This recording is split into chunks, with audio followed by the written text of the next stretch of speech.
boy, Grown Man Business TV. You feel what I'm saying? Now listen, man, you could tap in and you could tap out. But you know my slogan, you know what I suggest. And I suggest you tap in. So let's get right into it. Now you already know time, energy, the highest forms of currency, my G's. I know they got you out here chasing the bag, chasing that money, chasing that paper, stacking that cheese, that cheddar, and that mozzarella. But always keep it in the front of your mental Rolodex. That time, energy, the highest forms of currency, my G's, at all times is what it is, and it'll be what it's going to be. Now, big salute to all my day one investors, everybody that's highly invested in the channel, everybody that understands that we are growing this channel organically, constant elevation. Yeah, we on our way to the top, well over 50,000 subscribers. We on our way to 60K, all right?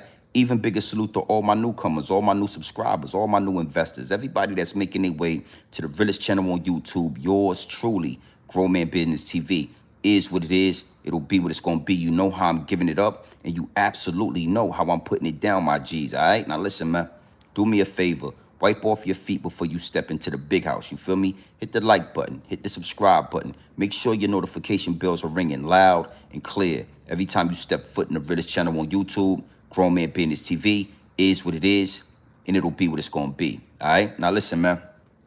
Got a lot of people in the DM. Yo, Big G and BTV, what's your perspective on the situation with ICE out there in Minneapolis? I mean, what's your thought process on everything that's taking place with ICE, the protesters out there in Minneapolis? And, you know, it is what it is, and it'll be what it's going to be. But I got to say, absolutely nasty work, all right? It's absolutely disgusting at the lengths they'll go to distract the people from what's really going on.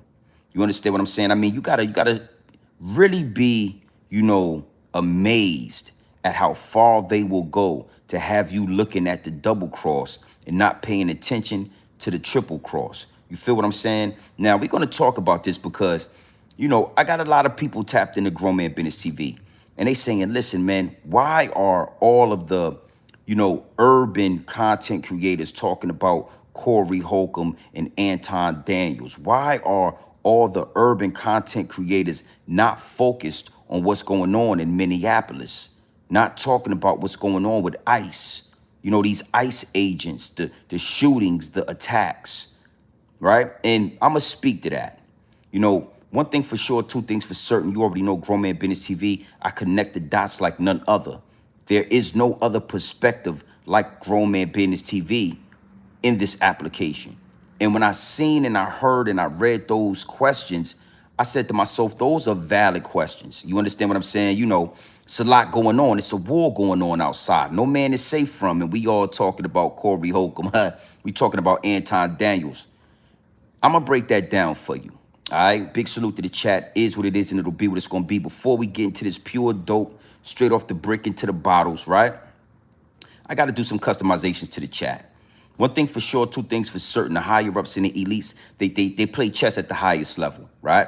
They always trying to muffle the message and shadow ban the channel. The higher-ups and the elites understand that Grown Man Business TV is a threat to the establishment. Absolutely. They also understand that the revolution will be televised right here in these YouTube streets. It is what it is, and it'll be what it's going to be. But it's a reason why nobody's really outraged or giving too much attention to what's going on in Minneapolis. You understand? See, if you could see through the smoke and mirrors, man, you will recognize the double cross and the triple cross. And we're going to talk about that. All right. Beautiful Saturday, man. Tap in, hit the like button, do what you're supposed to do when you come in here. All right. We're going to have a conversation, man. It get deep, it get wicked, and it's always deeper than rap. Salute to everybody that's in the chat. You know, one thing for sure, two things for certain. When you put certain things in the thumbnail, when you address certain things in the title, the algorithm is going to send trolls your way instantly. That's why I always tell y'all, I got to do some customizations to the chat for sure. Because when you attack the higher ups and the elites, when you attack the agenda, the narrative, the propaganda, when you attack that, they instantly attack the channel, they attack the live. They send distractions your way. All right. So don't be confused. Don't be thrown off by what you see. Don't get lost in the sauce. Be able to see through the smoke and mirrors. All right. You in the right place. Don't worry. Oh yeah, you in the algorithm, you in the right place. We're gonna have a conversation about Minneapolis. We're going to have a conversation about these protesters. All right. We're going to talk about this now. All right. Again, when you a threat to the establishment, it get deep, it get wicked, and it's always deeper than rap. Oh, y'all thought they was protesting. Y'all believe that.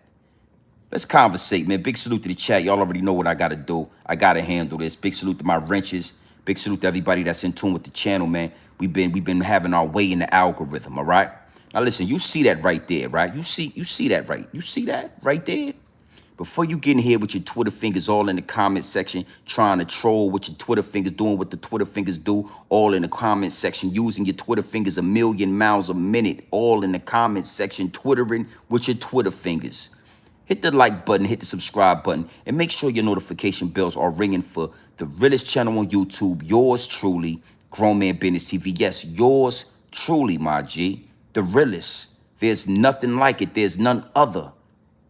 Okay? Now let's get right into this.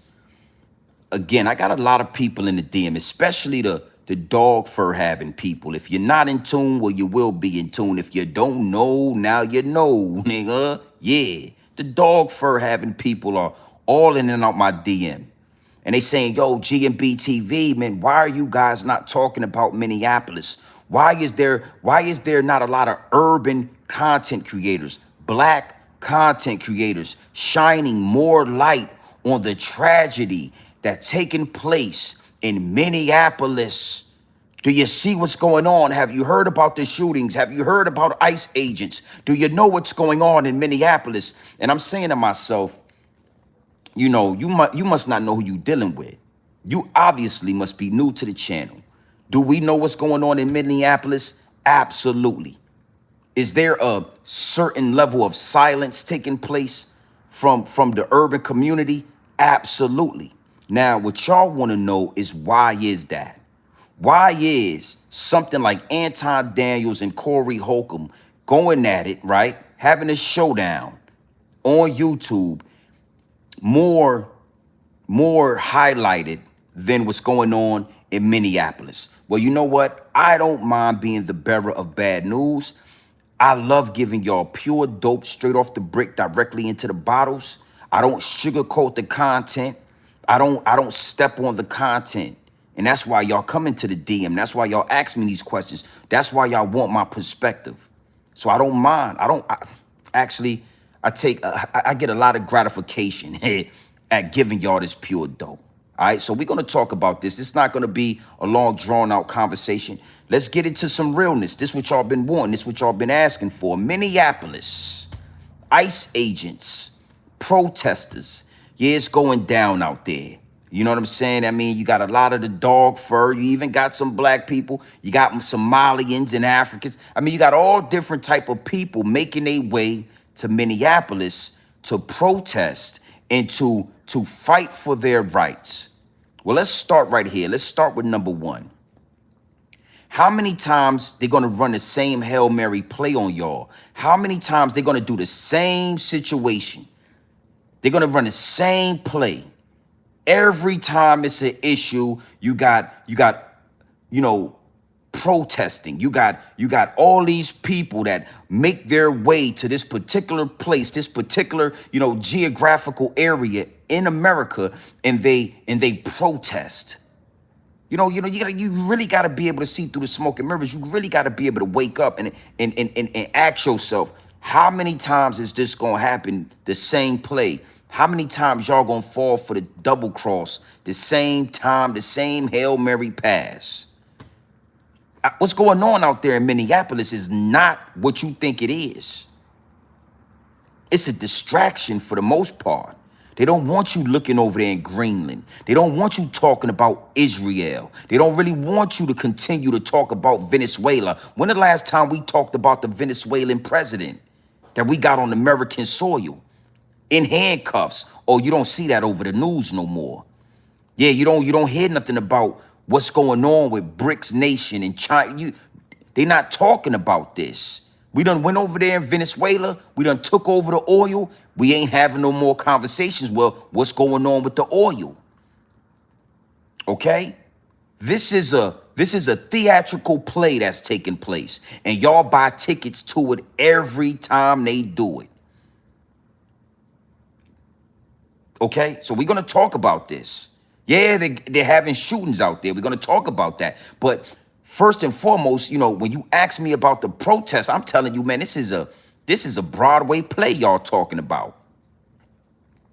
This is not the civil rights movement. This is not the same thing was taking place when my people was marching, when my people was holding it down, when my people was in the streets really putting that work in and putting that pain in. This is not that. This is something that has been perverted, has been, taken over, has been manipulated, and then repackaged and regurgitated to you. The higher ups and the elites, they watch what my people did to those bus stations, to those bus companies.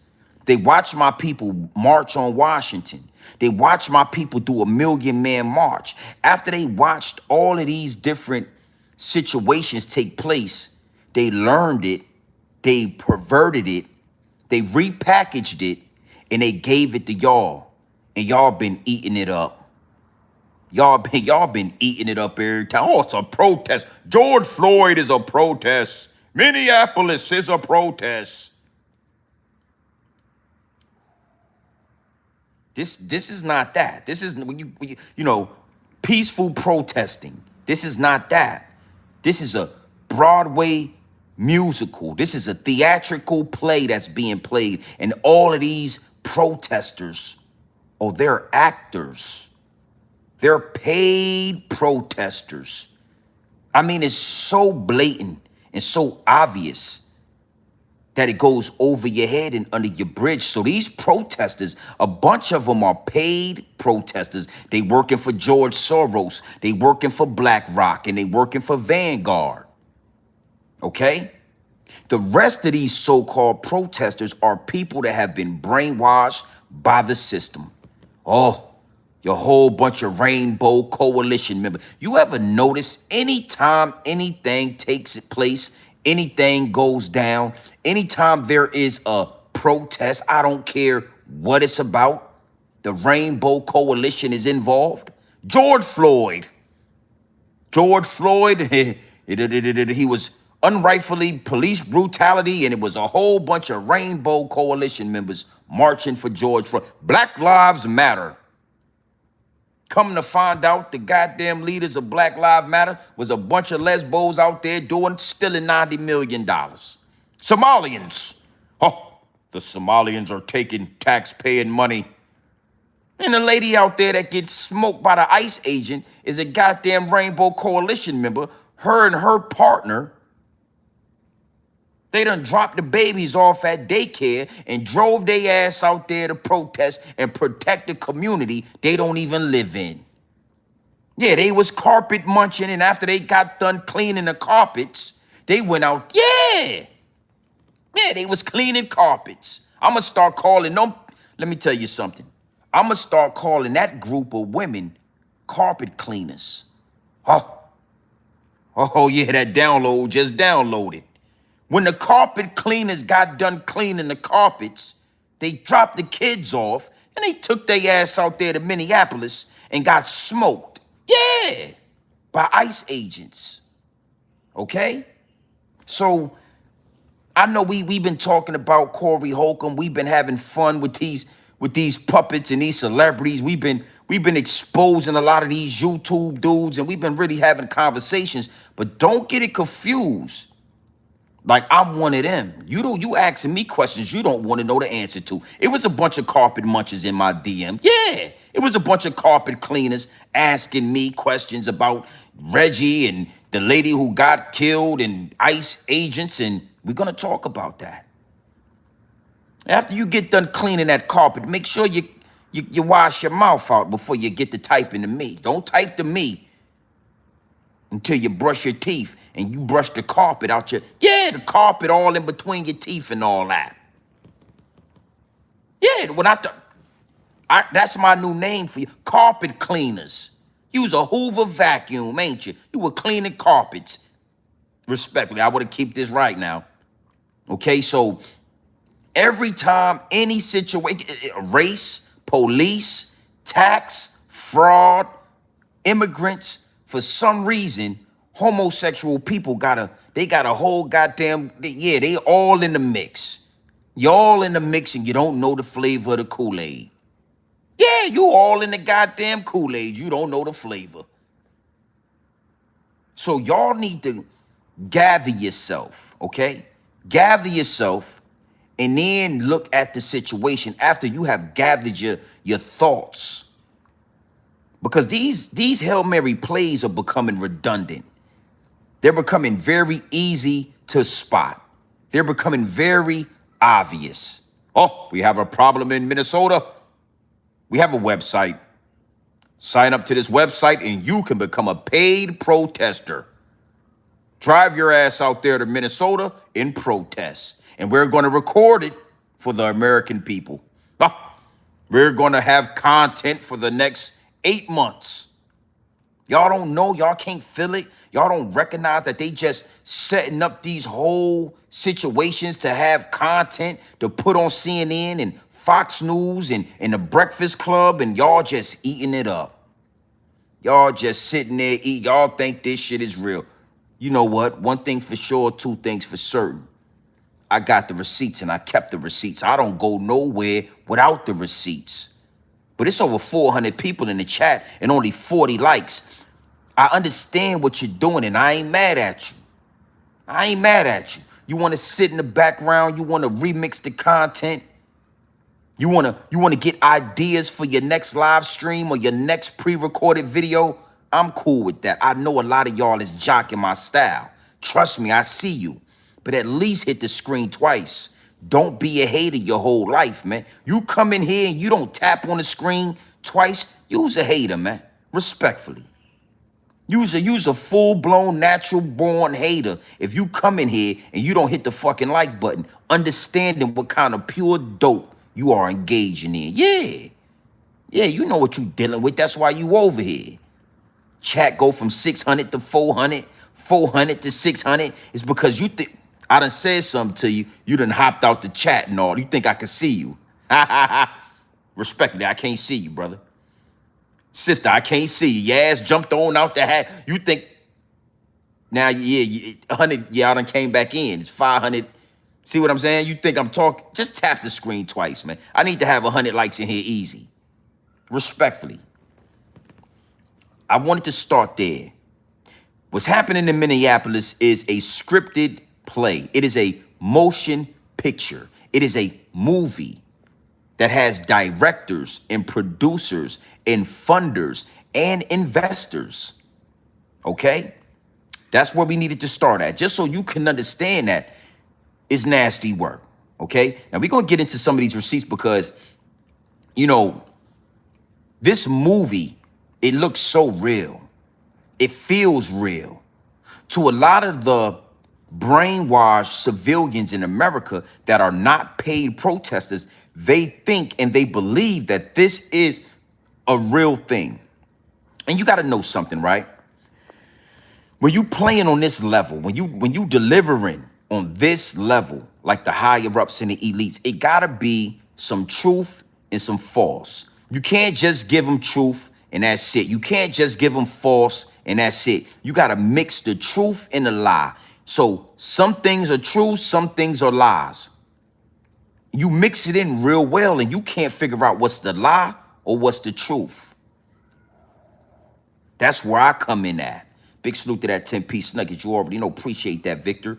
Highly appreciate that. Yeah, I'm going to keep it going. I'm going to keep it flowing for sure. They mix the pot real good for you. You ain't sure. So some of this shit is real. Some of it is fake. You know what's real? That bullet Shorty took to the face. Oh, that was absolutely real. That was reality. Yeah, you seen how that car crashed up the block? Oh, that was real. Okay? So some of this is going to be real and a lot of it's going to be fake. And you gotta figure out the two. Okay, so here we go. I want to kind of get into this. You know, you got Caucasian women online talking about being arrested. You got the news media out there. You ever, you know, again, I want to kind of just give you some context. You ever notice when it's a war out there in Iraq or Iran or anywhere, right? Somehow, some way, the press is allowed and they find a way to go into war-ridden situations and prop up these cameras and get content. I thought it was a war going on in Minneapolis. I mean, well, goddamn, you got CNN, you got Fox News, you got CBS News America. You got all these people with their cameras up because it ain't really a war. It's a movie. And when it's a movie, they got to be able to get certain pieces of the movie so you can see it, certain pieces of content so you can see it. Okay? Respectfully. All this shit going on out there and everybody's got a camera. Oh, the shorty get her face knocked off by the ICE agents. And guess what? Every second of that situation was on camera. Candid camera for the world to see. Okay, let's get into this. And I'm gonna talk more. We're gonna get deeper into this. We're gonna, I'm gonna explain the whole Corey Holcomb. You gotta know these things are serious. They are necessary to be spoken about. I'm gonna speak for my people because your people got it confused. Y'all think y'all know everything. Y'all think y'all smart. See, I told you, where I'm from down south, they say this, you're too smart for your own good. Yeah, sometimes you could be too smart for your own good. And y'all falling in that category. Let's get right into this first receipt right here. Big salute to the chat. Well over 800 in here. Hey, hit the like button. Almost 1,000 people in the chat. We need, it's easy. All right, big salute, man. Let's get into this. Look!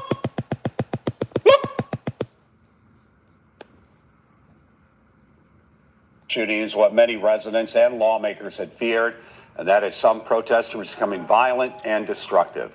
WCCO captured this exclusive video of people smashing and looting FBI vehicles. Within the last 90 minutes, FBI Director Kash Patel offered a reward up to $100,000 for information leading to the recovery of stolen property or an arrest. Jonah Kaplan has more on what that exclusive video shows.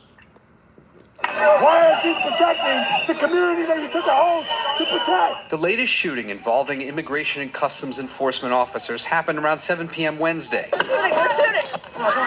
WCCO photojournalist Tom Avilis was a few blocks near the scene 2 hours later.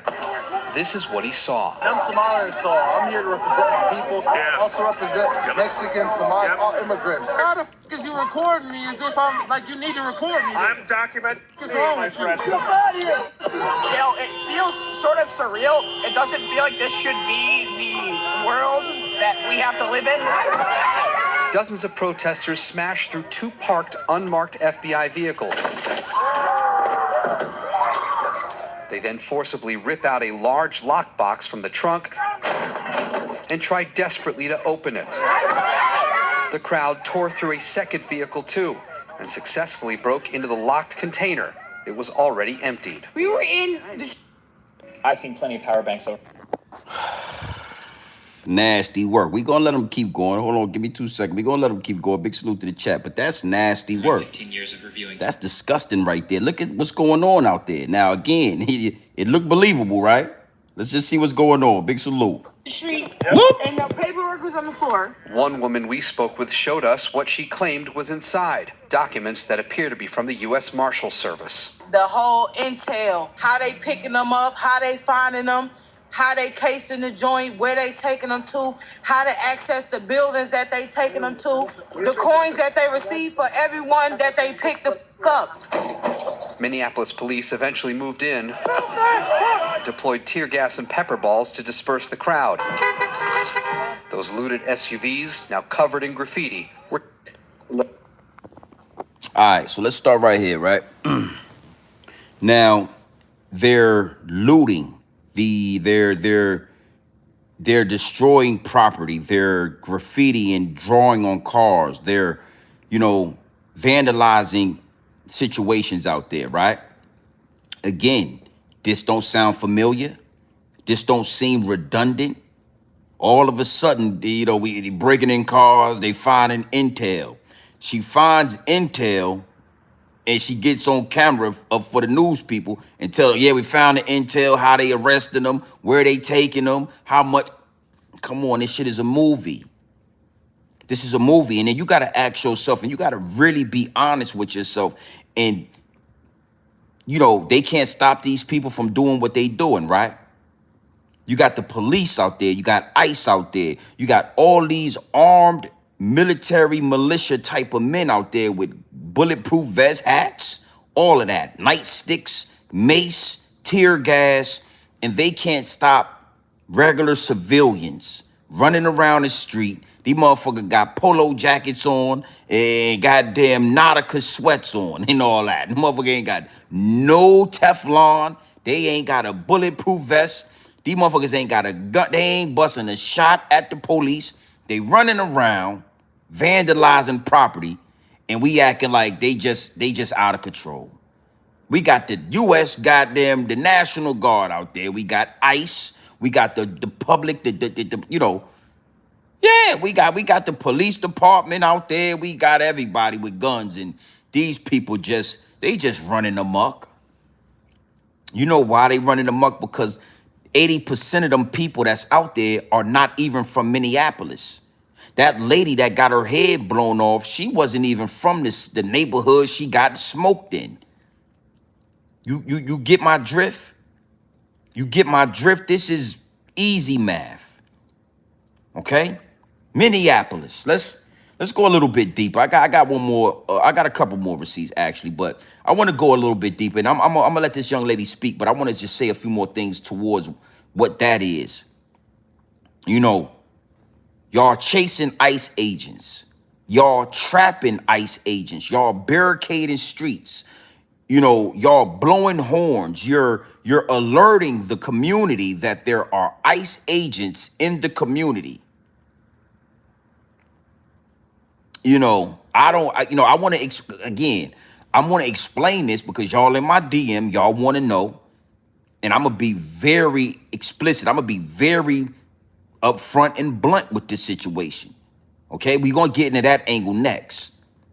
You know, oh, they shot that lady in it. Man, that lady was barricading the street on some police officers. Obviously, the dog fur don't know how this works because y'all never had to deal with this type of situation. Yeah, when you barricade the street where some police is at, you probably gonna get you're gonna get your snot box rocked, in the words of Hassan Campbell. Yeah, we already know that though. Yeah, we know that already. We already know if you pull your car in front of a police car and block and barricade the police, you probably ain't gonna make it out of there alive. Okay, so big salute to all the, you know, my Caucasian counterparts that engage with the channel because, you know, I know y'all come to me and I'ma just get it to you straight. And that's how you like it. You like your whiskey straight, I'ma give it to you straight. Hey, baby, yeah, I'm talking, yeah, straight, no rocks, nothing. Put it in the glass, I'ma give it to you. We gonna get into that. But like I said, right here, you see this protesting. You see the cars being vandalized. Come on, man. Come on. If y'all don't see this, shame on y'all. Okay? My people, we seen enough. Yeah, we seen enough, man. This shit ain't even entertaining anymore. We rather watch Anton Daniels and Corey Holcomb go at it. That's pure comedy right there. That's pure entertainment. This shit you and your ancestors been doing every goddamn time y'all want to steal some oil, every time y'all want to push an agenda, every time y'all want to do something overseas or y'all want to steal some money, every time, you know, come on, man. You got to do something else, man. Do something else. Oh, there's peaceful protesting in Minneapolis. They must be about to steal some oil. What's going on in Venezuela? Oh, they didn't. Okay, yeah, that makes sense. They never really cared about the Somalians. They don't really care. They don't really care that the Somalians is stealing the money. They just mad that they ain't stealing the money. And they really need us to get it. We're going to talk about that. We're going to get into that. Okay? That's where we're going to go next. Y'all are being used on the chessboard of life. Y'all are like pawns right now. And I'm talking to white people, Caucasian, dog fur having Neanderthal. You already know I'm talking directly to y'all. They are using y'all. They can't use us. We ain't really falling for the bait right now. They got your ass out there doing the most. We're gonna talk about that. Let's let this lady right here. Let's let her tell us what's going on and what happened to her out there in Minneapolis. Okay? Big salute to the chat. Well over 1,000 in here. Hit the like button. I would appreciate that. All right? Go, go, look, look.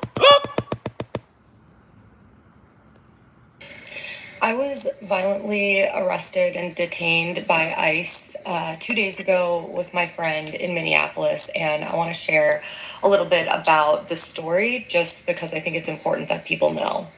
We were alerted that ICE was in our neighborhood, and so went to the scene to continue alerting the neighborhood that ICE was in the area. We've been doing this by blowing on our whistles, honking our horns.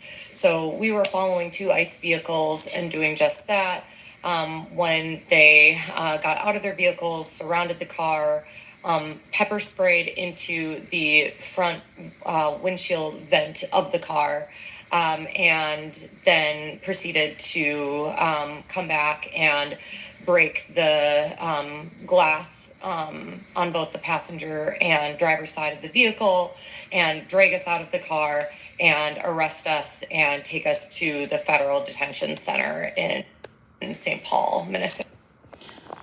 Okay, I'm gonna let Shorty talk. You know what I'm saying? But the audacity of black fatigue, for you to have black fatigue. I always just felt like the audacity. You can't have black fatigue without having white fatigue.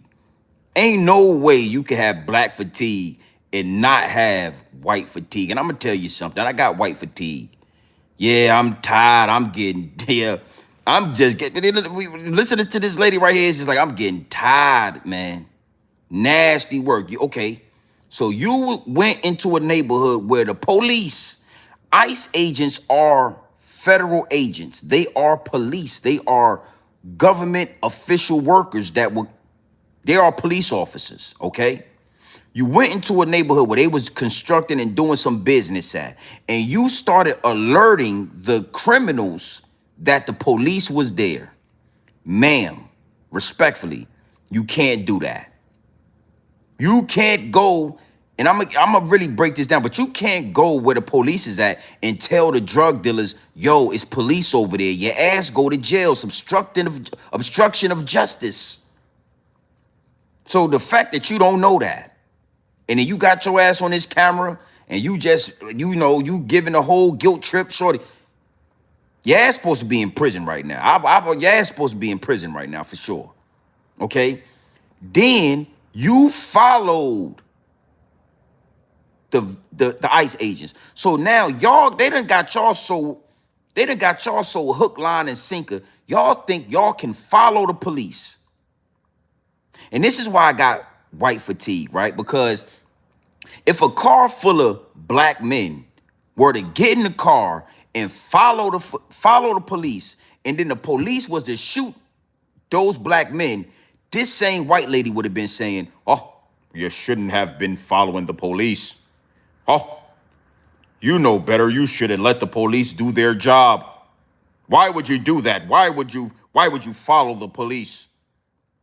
You understand what I'm saying? Like if a car full of black women were to go in their car, start beeping their horn, and warn all the drug dealers in the neighborhood, hey, the feds are over there, and then they go to jail, this same white lady, these white people would get on camera and say, you shouldn't have been, you should listen to the police when they told you to get out the car.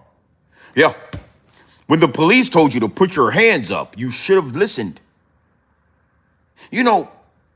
Black people literally get killed running away from the police. You know how many black men got killed running away from the police? And y'all think it's okay to chase the police. Oh, you shouldn't have ran from the police. When the police told you to freeze, you should not have ran, young brother. That's why he had to get shot. That's why they shot him. Yeah. When the police told you to stand still and freeze, why would you run? Why would you run from the... So We get killed running from the police. You're complaining about being arrested when you was chasing and obstructing justice and putting yourself in the business of the police. They didn't ask for no help. They in the neighborhood trying to arrest illegal immigrants. And your ass out there beeping your horn. Oh, ISIS is out here, ISIS. White fatigue, man. I always felt like that. The audacity of you to tell us you're tired of black people. The audacity of you to have black fatigue. Without mentioning white, the world has white fatigue. Every country in the world got a problem with America because of white fatigue. They tired of white people getting in their business. It's always one of these motherfuckers with a suit and a tie getting in their business. You know, I'm gonna let this young lady speak her piece, but I thought that you can't chase the police. What are y'all doing? You can't chase the police. All right, everybody is well over 1,400 people. To everybody that's in my DM, all the white people that's asking me questions, you can't block the police and barricade the street and block police unless you're ready to go to war. Unless you're ready to shoot out with the police or your ass ready to go to the upper room. If you're ready to go to the upper room, keep fucking around out there with them ICE agents. But don't come crying to us when they get to sending your ass to the upper room. Yeah. Okay? Respectfully. Go ahead and talk to the people. I'm gonna let her finish with talk to the people, man. Look. In Minneapolis, and I want to share a little bit about the story just because I think it's important that people know. We were alerted that ICE was in our neighborhood, and so went to the scene to continue alerting the neighborhood that ICE was in the area. We've been doing this by blowing on our whistles, honking our horns. So we were following 2 ICE vehicles and doing just that when they got out of their vehicles, surrounded the car, pepper sprayed into the front windshield vent of the car, and then proceeded to come back and break the glass on both the passenger and driver's side of the vehicle and drag us out of the car and arrest us and take us to the federal detention center in St. Paul, Minnesota. When I was put into the car with ICE, I was with 3 agents. Those agents immediately started to taunt me, mock me. They told me that I was ugly. They took a picture of me. And the worst thing that they said was the driver of the vehicle said that they told this young lady that she was ugly. Oh, that's so sad, ma'am.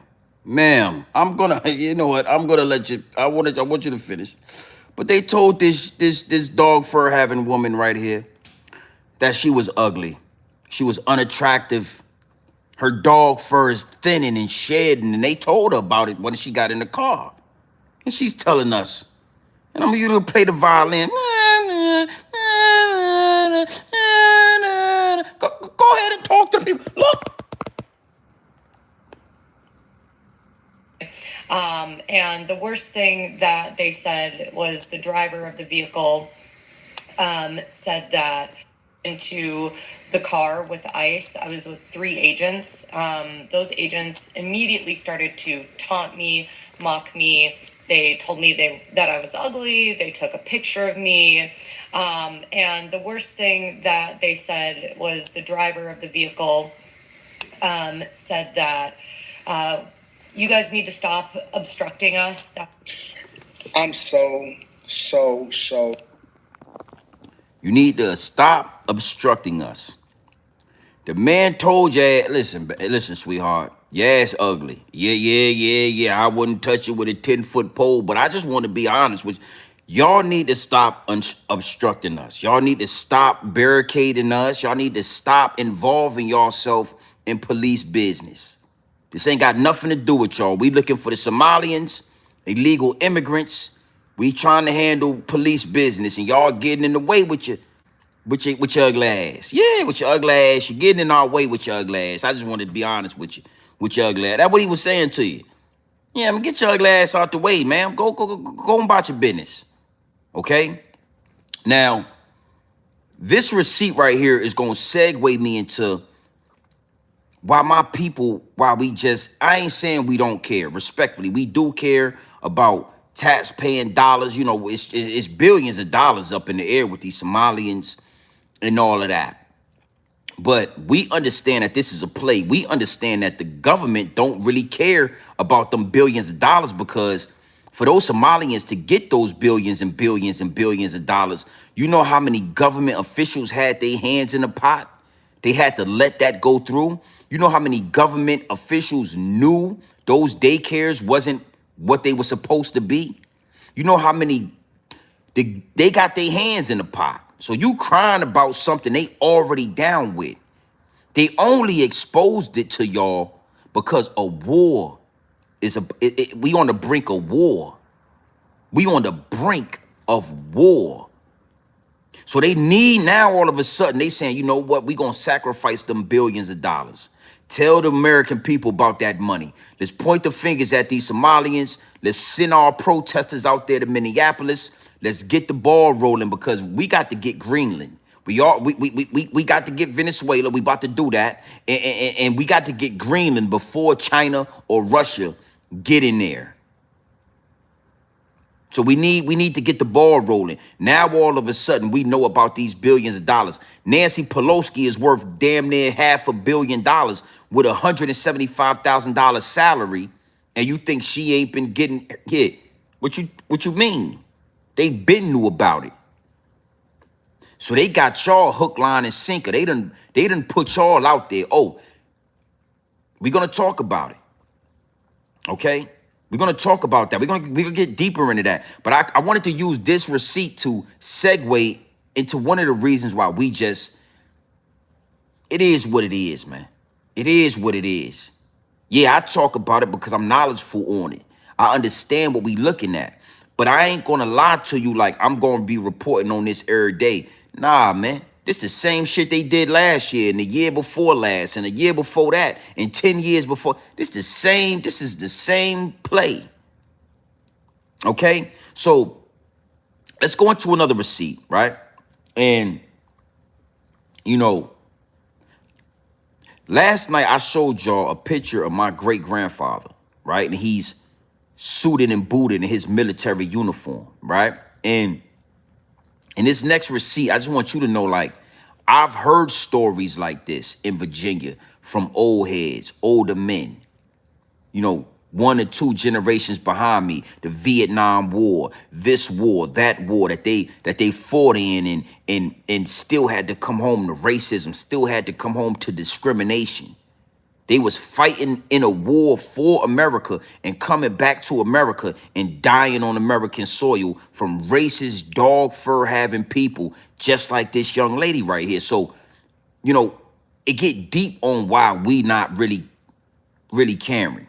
And I'm going to get deeper into that. But she's more concerned about, they called her ugly. They were doing some illegal activities and they got arrested. Oh. And she needs the violin to play. Let's go into this next receipt right here, and then you can see the difference. They called you ugly, right? And you know, they called you ugly, and they arrested you and your homies, and y'all got out the same night. Or maybe the next morning, you're back home drinking your Folgers coffee. You're back at the house brushing your dog fur, okay? I want to let a young man tell a story so you can just see how different our realities are and have always been. All right, big salute to the chat. Hit the like button when you come in here. Talk to the people, my G. Look. The country isn't the way it is because of the president. We have the president we have because this country is the way it is, and I can prove it to you. My granddad fought in the Korean War. Back when, you know, units were segregated to black units and white units. And when he was home on leave in Pine Bluff, Arkansas, It was him and a few of his friends that were also on leave, and they would always go on leave together because they wanted to feel like they had some sort of safety, which obviously was a fucking pipe dream back then. And while on leave, they decided that they were going to try to have a good night, have some fun, you know, as people do. And they went to a movie theater, a segregated movie theater. And after the movie, they wanted to go get something to eat, so they were going to walk to go get food. And while standing on a street corner, waiting to cross the street, some white cops pulled up on them and said that they were loitering and they couldn't be there. And before giving them the chance to comply, because you know that's some of y'all's favorite saying is, well, if you just complied, they didn't give them a chance to. And my granddad watched one of his good friends get beaten to death on a street corner, simply for existing while black. In uniform, by the way. In the uniform that was given to them by the country that they were fighting for that clearly didn't give a fuck about them.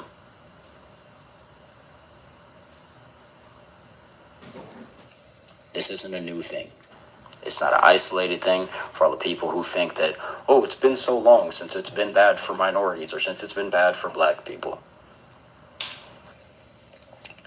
That was pre-civil rights. That was pre-Rodney King. That was pre-Trayvon Martin. That was pre-Tamir Rice. That was pre-Alton Sterling. That was pre-Breonna Taylor. That was pre-Sandra Bland. That was pre-take your fucking pick. And now we're here. It's a domino effect. And now all these white people who finally understand what's going on because a white woman was killed. We've been telling y'all for a lot longer than the last 5, the last 10, the last 20, the last 30, the last 40 years.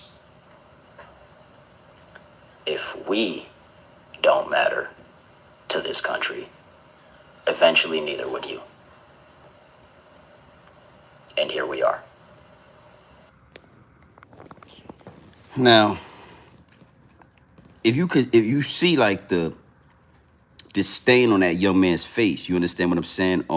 It get deep, it get wicked, and it's always deeper than rapping. Again, I've heard those stories.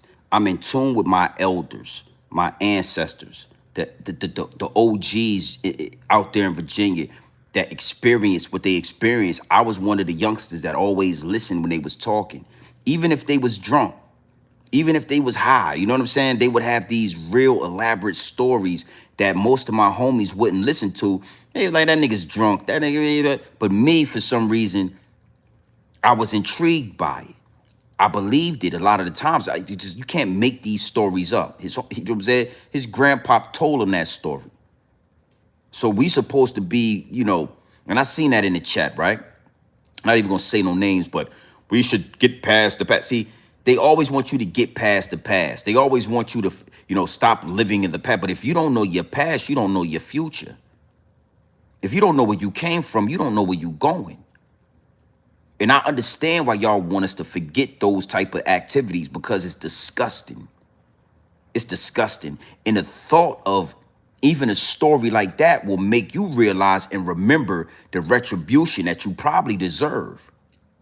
That's why they don't like black history, because it's American history. That's why they don't like to talk about those things, because if you hear a story like that, right? His grandfather said they came from the Vietnam War, I think it was. They came home together. They were on leave. These are military officials. These are guys that are fighting for our country. But they came back to the same old dog for racism we all know about. And he watched one of his best friends be beaten to death by police officers for jaywalking, right? That would give some justification to that young lady getting her face blown off, because we'll say to ourselves, well, that really ain't nothing. Oh, that lady was out there, she was obstructing justice, she was barricading police, and she got her face blown off. Well, that really ain't nothing. Is what it is. But see, if we can't reference our history, We might start feeling sorry for that lady that went out there after she was carpet munching and all that, eating that, cleaning that carpet, and she went out there with that carpet breath talking to them people, and that nasty carpet breath you was talking with, and got your goddamn head blown off. We might get to feeling sorry for her. We might buck up and start marching. We might buck up and start protest. We might get involved. So don't think, because I don't address it, I don't see. I glanced at the chat, I saw that. I learned a long time ago that's a defense mechanism. Oh, let's not worry about it. Well, why are we always talking about the Holocaust then? Why are we always talking about Israel and what happened to them out there in Palestine? If we not worried about the past, why is we always paying money and paying reparations for y'all past, for the shit that happened to y'all? Oh, Hitler was blah, blah. How about we tell you, hey, man, fuck all that. You ain't worried about the past, man. The motherfucking gas chambers and all that. We bake our chicken in the ovens now. We ain't worried about what they were doing when they was putting your ass inside that oven and baking your ass at 450 degrees, getting you nice and tender and all that, putting your ass all in there. Yeah, we ain't worried about that. Who cares? It's the past. See? So you crying about being called ugly and being handcuffed for literally committing a crime out there in Minneapolis. This man is talking about some real shit. So when we start weighing the options, when we start looking at it's a whole different reality.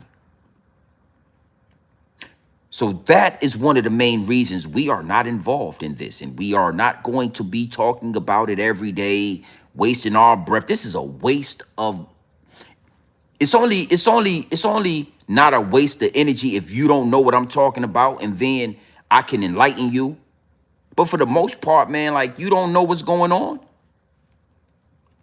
You don't remember all those names. Sandra Bland, the lady who got shot in her face out there in Chicago. Tamir Wright, a young child that was playing with a toy gun that got assassinated by police. See, y'all wasn't crying for Tamir Rice. But y'all want to go out there and vandalize. Y'all want us. It's not happening. It's not happening. It's not.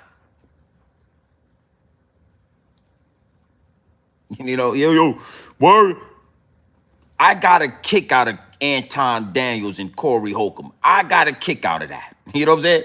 I ain't gonna lie to you. I could have did 2 or 3 more videos on that. 2 more live streams. I might do one more. You know what I'm saying?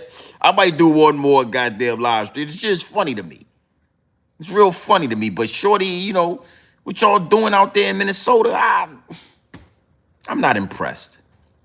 I'm not impressed. All right?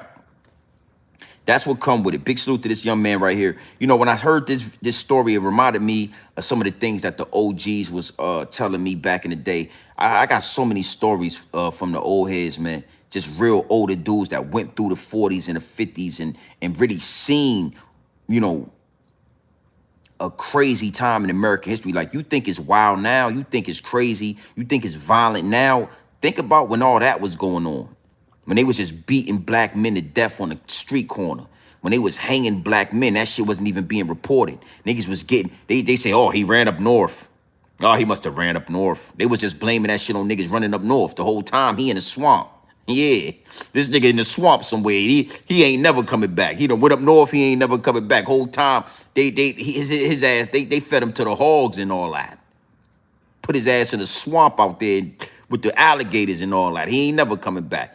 They came up in a real different era. That's why I show him a lot of respect. This shit is nothing. This time we live in, this is nothing compared to what was going on back in them days. Your ass go missing, homie. You don't even make the shit. You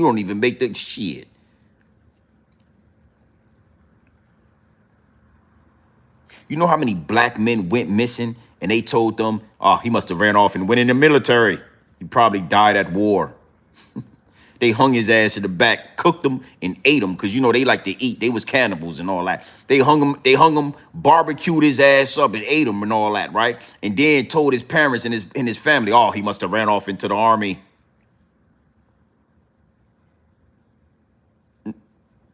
respectfully, right? So again, we not going to waste a lot of our energy. The thing is with us, we already understand this shit is terrible. The house was built on a broken foundation. There is no fixing it until you fix the foundation. So until you start talking about reparations and, you know, passing that generational wealth back down, even if it's like inklings of it, until you start talking about cash payouts, we ain't really about to be doing all that. This now is y'all time. That's why you notice it's a lot of y'all out there. They out there looking for Somalians. And you got a lot of dog fur running around out there trying to get involved with this shit. You got a lot of the Rainbow Coalition out there trying to get involved with this shit. It's your turn. Okay, so lace up your boots, all right? Yeah, lace up your goddamn boots, okay? Yeah, and go outside. I'm gonna get my popcorn and we gonna sit. I'm at the big house. I'm gonna sit right here where I'm at and I'm gonna eat my popcorn, if you don't mind. For everybody in my DM that want me to tell my people to do it, don't worry about what we got. We ain't worried about it. Okay? Now, when you get into that, I want to throw this angle in there as well. I want to kind of go deeper. I want to connect the dots that y'all ain't really connected yet. I want to give y'all a perspective on the higher ups and elites and how far they have gone. You know, how many chess moves ahead they are. Okay, so if you into with the channel, you already know, right? A race war has been being baited for years now.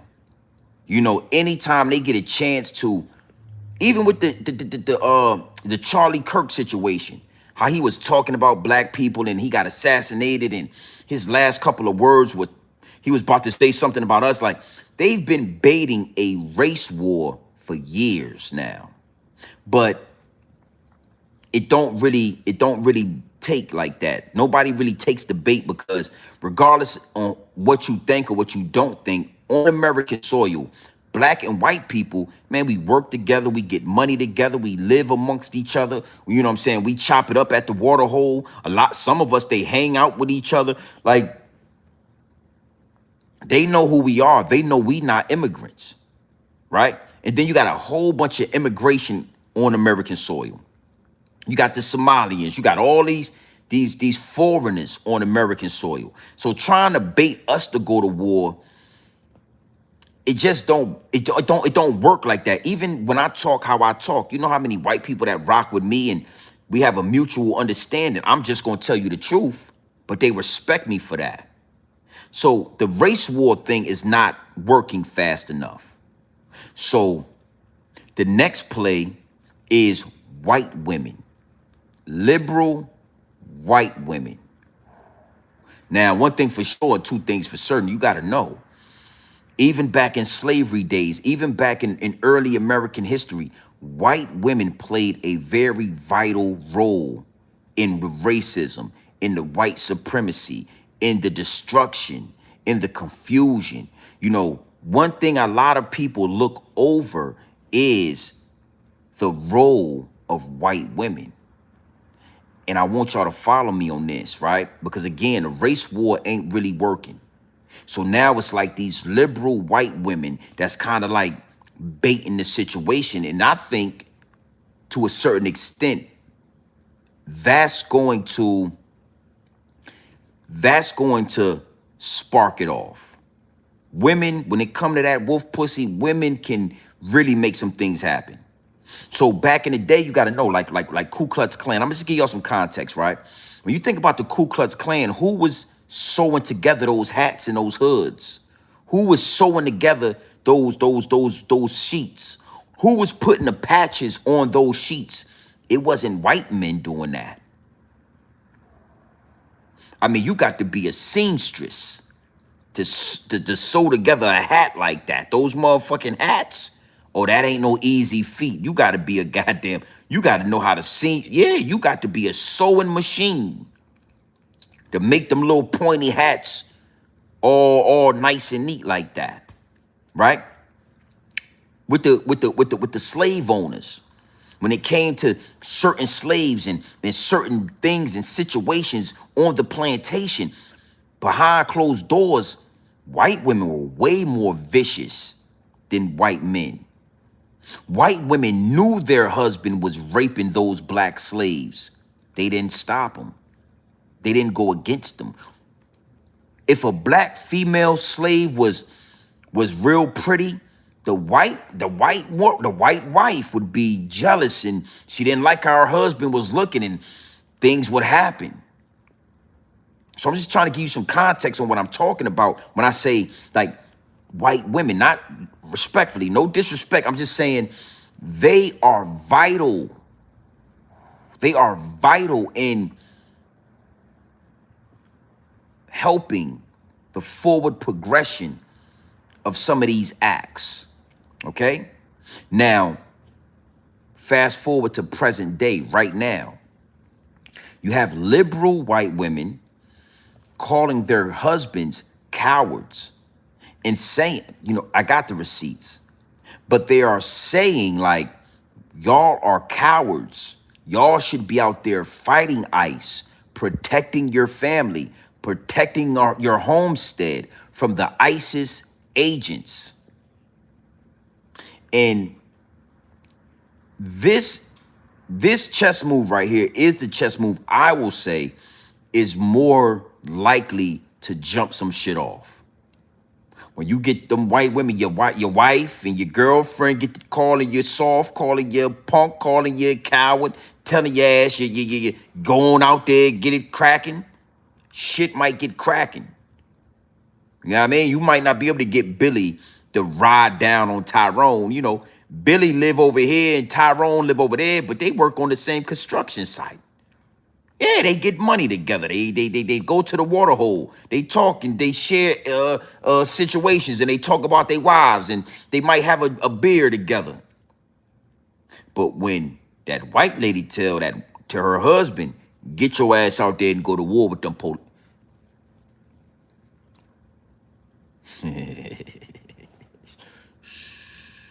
You know what? I'm gonna let this young lady speak.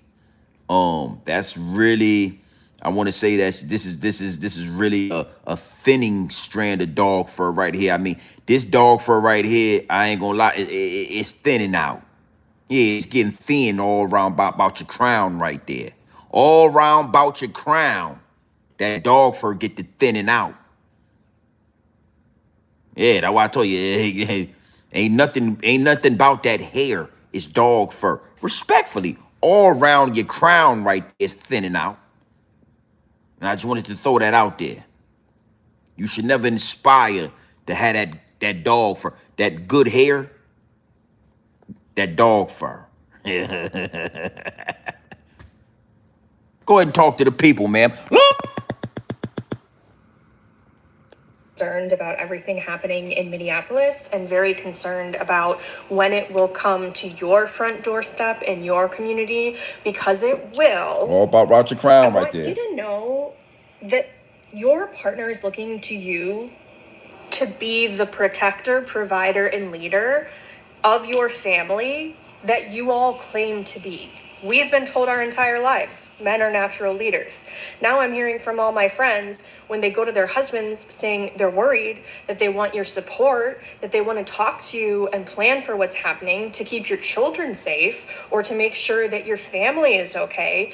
And you tell them that they're overreacting, it's not going to happen, not to worry about it, to protect your peace. They're looking at you to be the protector. Because even if it doesn't get worse,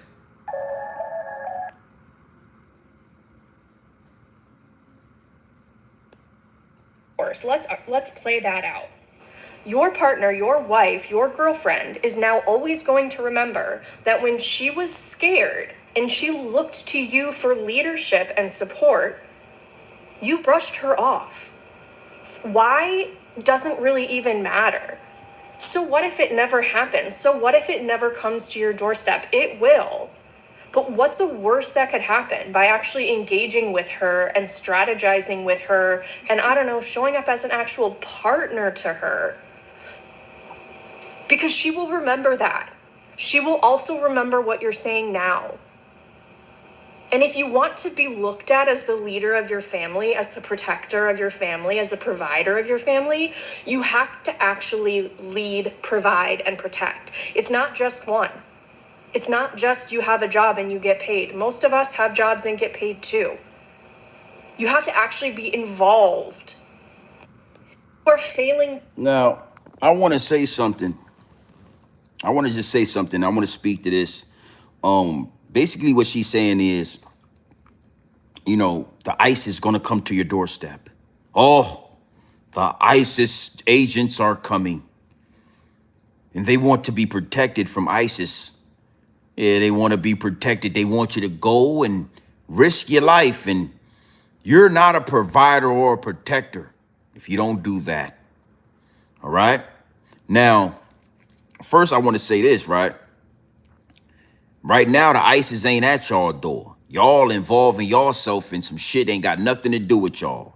Again, if dog fur having people would just mind their business for once, the world would be a better place. The world, the globe, the whole globe would be in a better situation if y'all would just learn how to mind your business. But that ain't something y'all know, right? So ISIS ain't looking for y'all right this second.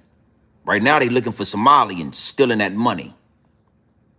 But low key, they've been asking white people what kind of white you are. Now it ain't just Caucasian. Now you got, they ask you like, what kind of white? And then they got German, French, Europe. They got all these different. So in due time, yes, ma'am, they probably gonna start coming for your ass, sending you back where you came from. Europe, France, the Caucasus Mountains, Spain, Greenland, Iceland, Russia.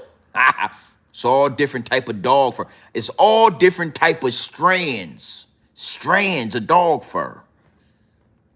But for you to get up here and try to gaslight your husband or gaslight white men into going outside and attacking ISIS, that's nasty work. And it reminds me of a story and a narrative that we spoke about on this channel about Adam and Eve in the Garden of Eden. And I always tell y'all, and I will reinstate and I will repeat myself. Adam didn't get kicked out of the Garden of Eden because he ate the apple. Adam got kicked out of the Garden of Eden because he listened to Eve. And again, I want you to know something, right? Grown man business is not, it trumps race. Grown man business trumps whatever race, whatever creed, nationality. Grown man business is a universal language. You understand what I'm saying?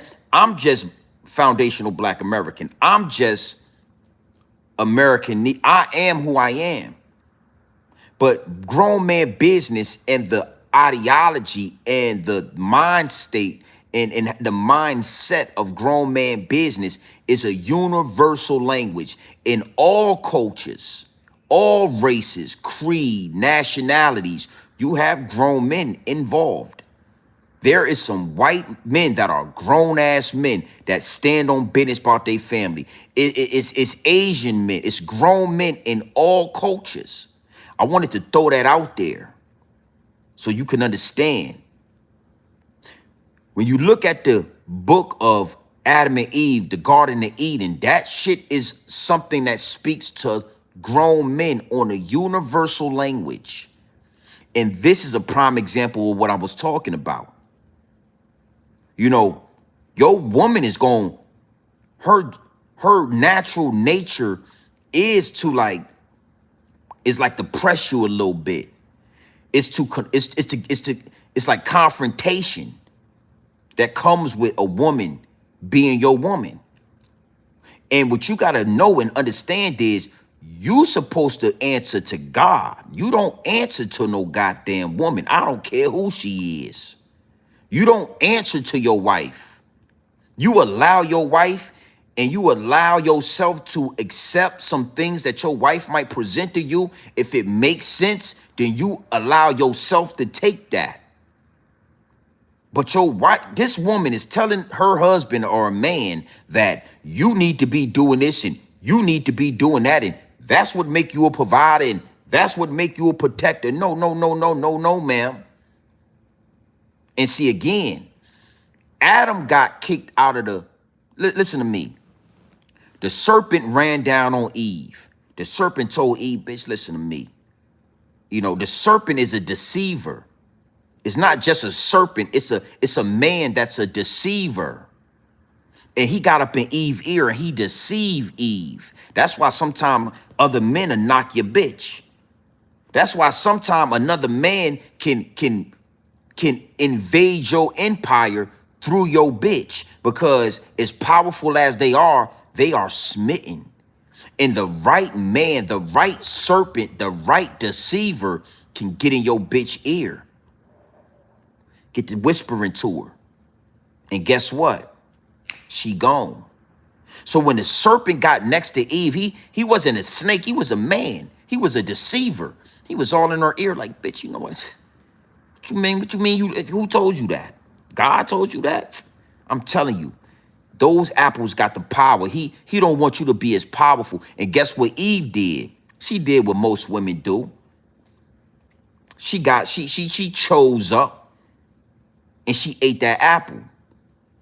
She took that apple and she walked up to Adam and she said, listen, man, the apple is good. This motherfucker good. Take a bite of this apple. Adam took a bite of the apple. When God came into the Garden of Eden, he saw that they were shameful and they had put clothes on. And he said, what the hell, what's going on in here? You know, we put clothes on. We was naked. He said, who told you that? The deceiver told Eve to eat that apple. God didn't even, let me tell you something respectfully. God didn't say one word to Eve. He looked right at Adam, the man. And he said, yo, what's going on? Y'all motherfucker eating the apple? Adam say, nah, you know, this woman you brought in here and gave me this motherfucking apple said it was good. Oh, she ate the apple. She got kicked out the garden because she ate the apple. He looked back at Adam and say, so you listening to this woman over me? I told you not to eat of that apple. I told you not to eat of the tree of life. God's word told you what to do. And you listen to that bitch right there. That's why Adam got kicked out the Garden of Eden. Not because he ate the apple, because he listened to his wife. This is what Adam was supposed to do, respectfully. And I don't want to disrespect nobody. And this young lady right here with this thinning dog fur, her husband, he need to do this. Adam was supposed to walk back over there and say, hey, Eve, what's going on over here, baby? Goddamn, come on. I've been blowing your back out all day. I mean, we're going to have, you know, where you at, Eve? Eve come over there with the apple. Adam's supposed to say, bitch, what you got going on with this apple? Didn't you? No, baby. Daddy, listen to me. This apple is good. I done ate it already. Bitch, he told us the apple. Bitch, you ate the apple? You talking about the apple that God told us not to eat. You went over there and ate. Yeah, because the serpent told me the apple good. Eat the apple. Hey. See, Adam's supposed to smack that. Get that motherfucker. Hey, hold on. Hey, don't touch me. Don't touch me. Eve, don't put your goddamn hands on me. Where God at? God. Adam, I just wanted to eat the apple. I didn't know it. Hey, bitch, you done fucked up. Hey, hold on. Don't touch me. Why you got clothes on? Okay, well, I'm not putting no clothes on because we supposed to be naked. I've been blowing your back out there. I've been blowing out your back all day. I don't want to put no, but you got clothes on, bitch. Don't say nothing else. When God came into the Garden of Eden, it's supposed to have been a ruckus going on. God's supposed to walk in there and say, what's going on in here, Adam? Bitch, I told you. Hey, Adam, hold on. Don't put your hands on her. Don't hit her. Adam, don't put your hands on her, Adam. What's wrong, Adam? Bitch, I'm sorry, God. I came back from taking a bath in the waterfall over there, and she done ate apples and shit off the tree. It's supposed to have been some arguing going on in the goddamn Garden of Eden. It's supposed to have been some bushes being moved around. God wouldn't have put Adam out there. Let me tell you something. God would not have put Adam out of the Garden of Eden for a backhand or two. Yeah, bitch, I told you. Bitch, why would you eat the apple? Pow, pow. He wouldn't have disrespected Adam for a couple of backhands for disobeying. Adam was supposed to put his hands and feet on. Yeah, respectfully. I don't condone domestic violence. But Adam was supposed to, yeah. This woman, the way she talking, she's like Eve. Oh, you need to go out there and fight the ISIS and you're not a man and blah, blah, blah. And God ain't tell you to do that to my white brothers, to the white Caucasians, my counterpart. God ain't tell you to, the ICE agents, mind your business. Don't let this little motherfucker right here get you to go out there and then they pop your ass up. After the ICE agents put some hot shit in you, how long you think it's gonna be before this little dog fur having, yeah, this little one right here got Brad in your house, dropping Johnson on her. Yeah. After the ICE agents shoot your ass down, right? In about 2 months, 60 days, Brad gonna be in there. Dropping Johnson on her little ass, cause you listen. I want all the men that fall into my voice, all of you guys, young, old, whatever. God, man, woman, child. It's God, it's man, it's woman, it's child. Don't fall for the okie doke. Don't fall for the double cross. God, man, woman, child. The only way that the devil can get to you is through your bitch. Through some money. Through something that is below God. Because the only thing, the next thing from God is man. So the devil got to talk to your bitch. The devil got to present you with an opportunity to get some money. The devil got to use everything under God, under you, to infiltrate. See, a lot of y'all didn't know that. They told y'all everybody got kicked out the goddamn garden because they ate an apple. No. Eve got kicked out the garden because that bitch ate the apple. Adam got kicked out the garden because he listened to a woman over the word of God. Respectfully. That's what this download delivered to me when I heard this young lady talk. I'm gonna let her listen to how she's talking. Listen to how she's deceiving the husband, the man. Listen on how she's manipulating. Listen. Oh, she's always going to remember that you didn't protect her, blah, blah. Listen, go ahead. Look. To protect them. Because even if it doesn't get worse, let's play that out. Your partner, your wife, your girlfriend is now always going to remember that when she was scared and she looked to you for leadership and support, you brushed her off. Why doesn't really even matter. So what if it never happens? So what if it never comes to your doorstep? It will. But what's the worst that could happen by actually engaging with her and strategizing with her and, I don't know, showing up as an actual partner to her? No, he's supposed to engage with God. He's supposed to strategize with God, the Most High.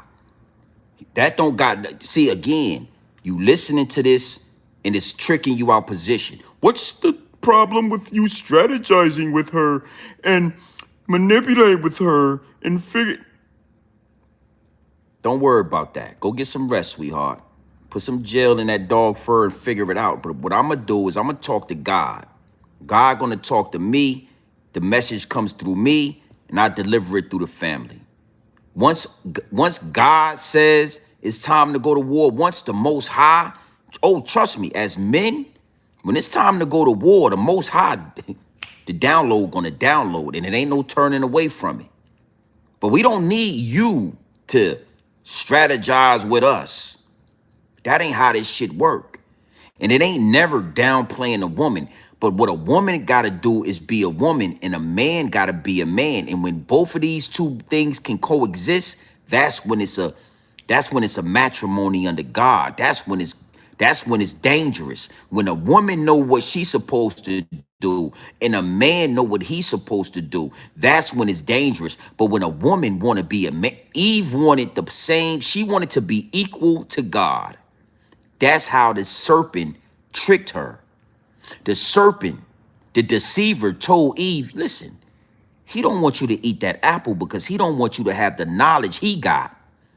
If you eat that apple, you'll be equal to him. That's the kryptonite for most women. They want to be considered equal. Not understanding that no man is equal to a woman and no woman is equal to a man. That don't make you less than me or me less than you, but I'm not equal to a woman. She has superpowers that I don't have. A woman is not equal to me. I have superpowers that she don't have. You have a womb and you can deliver a baby in the physical form. I have direct connection to the Most High, God. I don't have to go through anybody to get to God. It's God, man, woman, child. So my superpowers is my superpowers. Your superpowers is your superpowers. When we understand that, we're great. Big salute to the chat, man. Appreciate that 5-piece nugget. This is an amazing download. Thank you for sharing.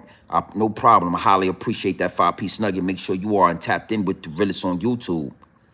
Yeah, we're gonna have fun with celebrities. We're gonna have comedy hour, but don't ever get it confused. Don't ever get it misconstrued. And I needed to reiterate this download because I spoke on it before, but I needed to reiterate it on a level where we not joking around. We not having too much fun. You know, my last 2 live streams, they didn't go green. I was okay with that because these messages needed to be, and I was having a little bit too much fun. It was a little bit too much comedy hour, and I don't want to dilute the message with too much comedy. I got to find a balance with the comedy and this pure dope. I don't want to dilute it. You understand? So yes, it's a powerful message, but again, always remember this as men. If you don't remember nothing about the Garden of Eden, all the apple and blah and this and that, always remember that Adam only got kicked out of the Garden of Eden because he listened to Eve. It had nothing to do with him eating the apple. He listened to the word of a woman over the word of God. Big salute to the chat. I'm gonna tell y'all something before we move forward, right? When I first started doing this YouTube thing, it was really cliche. You know what I mean? Like now it's so crazy. You gain a lot of respect when you do something when it's not cool. When you do something when it's not popular, when it's not a fad, right? And when I first started creating this content, I was getting downloads, but I didn't understand that they were downloads. I just knew that I had something to say and I wanted to find a way to say it. These stories and these conversations are conversations I would have with my homies, I would have with my kids, my nieces, my nephews, and they would always listen and they always would get something from me delivering whatever I was thinking, right? When I got on YouTube, it wasn't the coolest thing for real. It was like we were considered like conspiracy theorists and you know what I'm saying? And then, you know, YouTube, you know, random people, they scroll through the algorithm and they see you. They like, oh shit, that's home. That's E with the waves. Yo. The nigga E with the waves is on YouTube, right? In VA, that's what I'm known for. E with the waves. Y'all know me as Grown Man Business TV. Everybody in Norfolk, VA and all that, they know me as E with the waves. You talk about little E, right? You talking about short E with the waves? That's me, right? And, you know, people would get back to like my old lady and other people and say, yo, I saw E on YouTube. Like, what? Like, and it was kind of cliche. So in the beginning, my old lady was kind of like, yo, I don't really know about this. Like, you know what I'm saying? Like, I wasn't as polished as I am now. You got to figure this shit out. You know what I'm saying? So I was just a little bit more unseasoned with this YouTube. So, a lot of the old content, you could tell it's a big difference from then and now, right? But my old lady was just like, I don't really know, baby. Like, this shit, you starting to go viral. People was calling me. This shit was it was weird for everybody. And the download said, don't stop, my G. Keep doing this shit. It's a reason why you want to do it. It's a reason why you doing it. But, don't stop. And I could have easily listened to my wife. My old lady is beautiful, melanated, educated, black. My wife ain't mixed with no Dominicano. She ain't got no Brazilian in her. She's pure nigga. My old lady is pure black, just like I like it, right?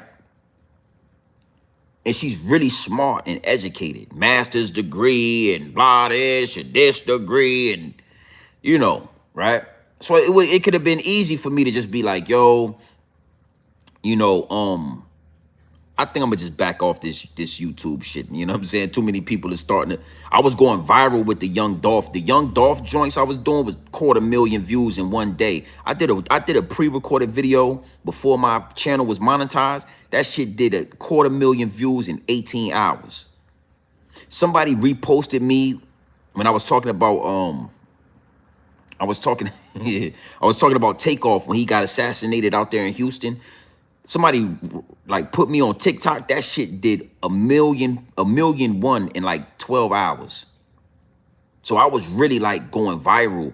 And my old lady was calling me like, yo, everybody was calling me. My uncles, everybody was calling me. One of my uncles was like, nigga, that shit is for the birds. Like, don't do that, nigga. You go. Everybody calling me. So it would have been real easy for me to just listen to everything around me and not even be up here right now.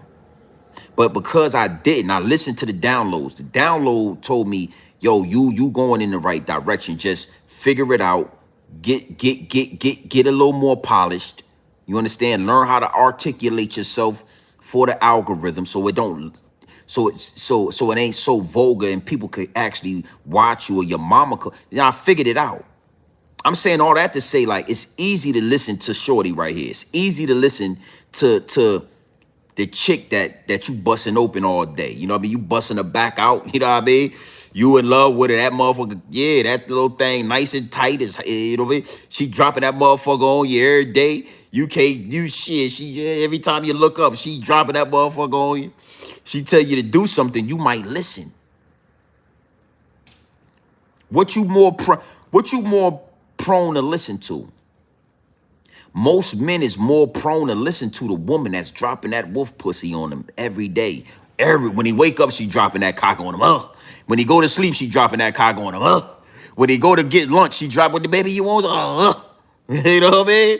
Yeah, you 2-3 times a day, she hit your ass. You dropping the motherfucker. You can't eat, but she draining the motherfucker. You ain't got a drop in you. She roll over and look at you and say, baby, I was just thinking maybe you can blah, blah, blah, blah. You gonna say, 90% of the time you gonna say, baby, you know what? I'll consider it. You know what? I thought about it. I've considered it.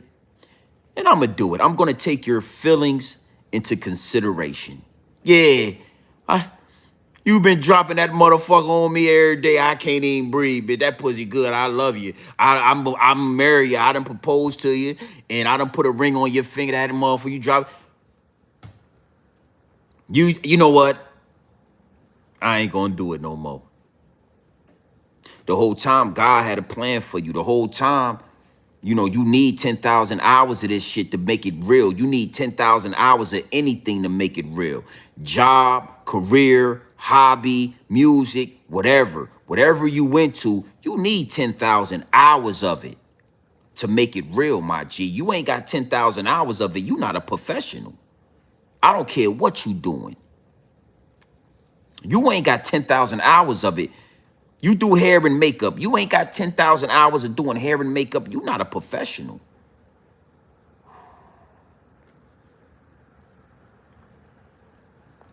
So when I seen that right there saying, yo, thanks for the download, the download that instantly downloaded was that this shit might not even be possible if I listen to, and that's my wife.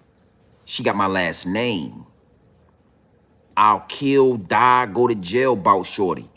But if I would have listened to her, we wouldn't even be here right now. And these downloads wouldn't be delivered. That was a beautiful download. As much as that wolf pussy is good to you, oh, that wolf pussy is good to me. I married that motherfucker. You know it got shit. Listen to me. I don't even get involved. I don't like to talk about it. That's how yeah, I don't even show nigga my wife. I ain't Hassan Campbell. I don't show my kids and I don't show my wife.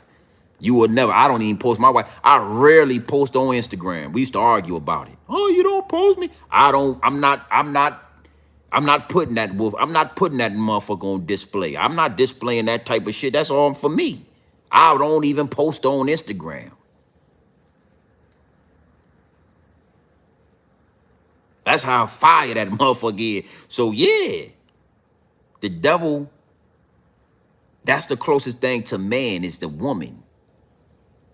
And if the devil get in her ear, she'll be talking like this lady right here, had your ass outside fighting ICE agents. And then as soon as your ass pass away, it won't be 12 months before Bradley is in there dropping Johnson on her ass. You know what she gonna say when Bradley come in there and get the bone in her ass down? You know what she gonna say? Oh, I gotta live my life. What am I supposed to do? I told him to go out there. He got killed. What am I supposed to do? That's what she gonna say. When she told your ass to go out there with them ICE agents and they blow you down and all that. Yeah, blow your ass down. They got you on the t-shirt and all that. It ain't gonna be 12 months before Bradley in there boning her ass. And then she gonna say, what am I supposed to do? She gonna play the victim when you the one that got killed because you listened to her. Now she the victim. They done shot your ass 30 times out there, put you in the street, got you on the news, you turned your ass into content. We all talking about you. She gonna be the victim still after they hit your ass up 40 times. She the victim.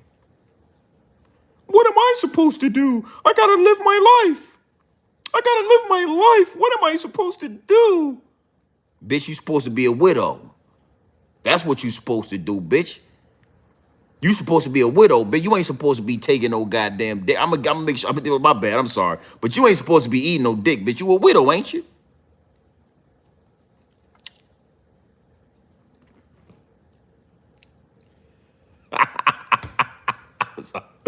Oh man, you know what I mean, Charlie, man. Yo, Charlie, yo, Mr. Universe. I'm just keeping it 100, man.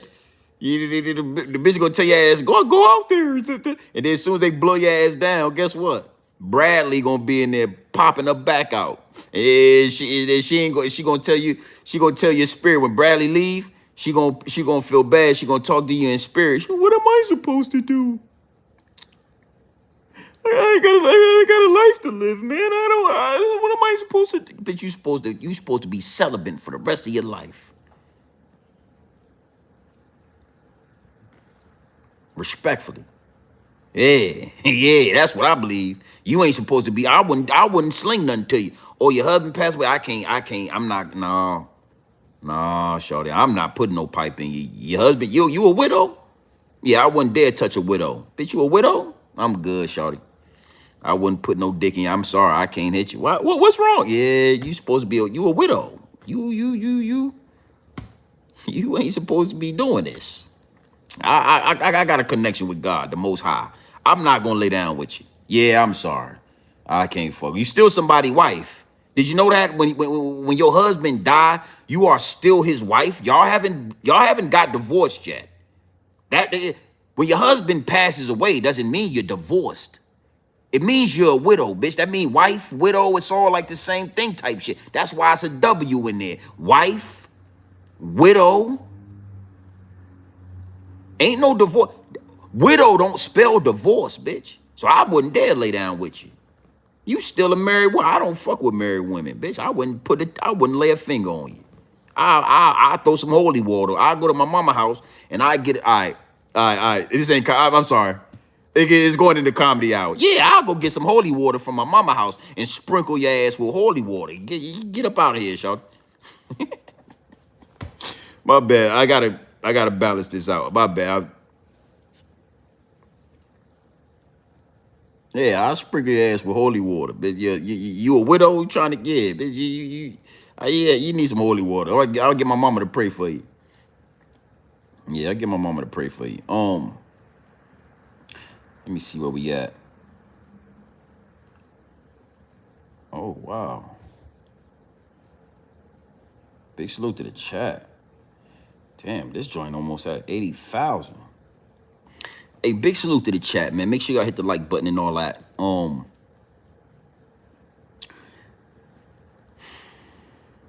Yeah. I'm gonna close that angle out and then we just gonna chop game. You know, as a man, right? One of the things that make us men is that we are supposed to gain enough experience and sharpen our steel, right? Like discipline, discernment, grace, patience. These qualities we gotta sharpen and we gotta become more in tune with. And these things will help us make the decision of discernment. I'm not telling y'all to ignore your wife. I'm not telling you to, because you gotta understand this too, right? It says a man that finds a wife finds a good thing. Most of the people that's married, they didn't find a wife. They didn't find a good thing. They just got married because they thought it was, but they didn't know what they was dealing with because they're not listening to the downloads. They're not in tune with these qualities that need to be sharpened. So because you didn't have discipline, because you didn't have discernment, because you didn't have patience, because you didn't have grace, right? You married this woman thinking that she was a wife. So that's why the divorce rates is all crazy, because you didn't have enough patience and you jumped in there and married this woman, and in due time you figured out that she's no wife. She's no wife.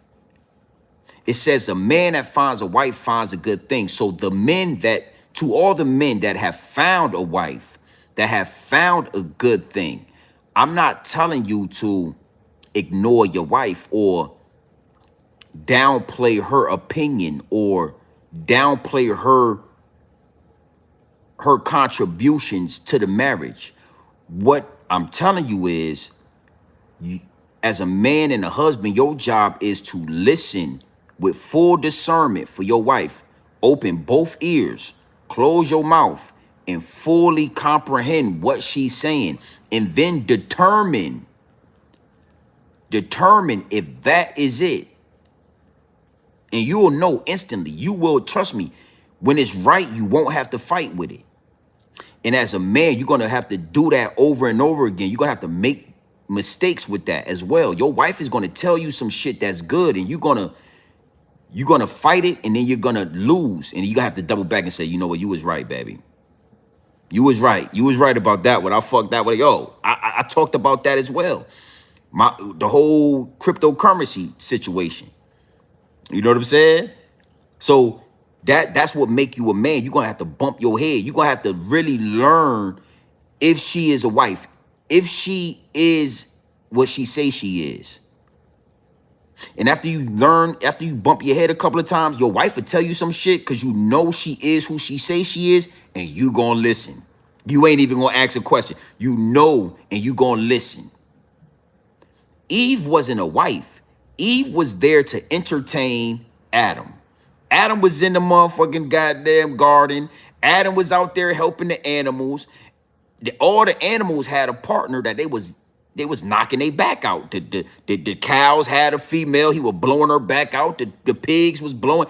All the animals had a female except for Adam.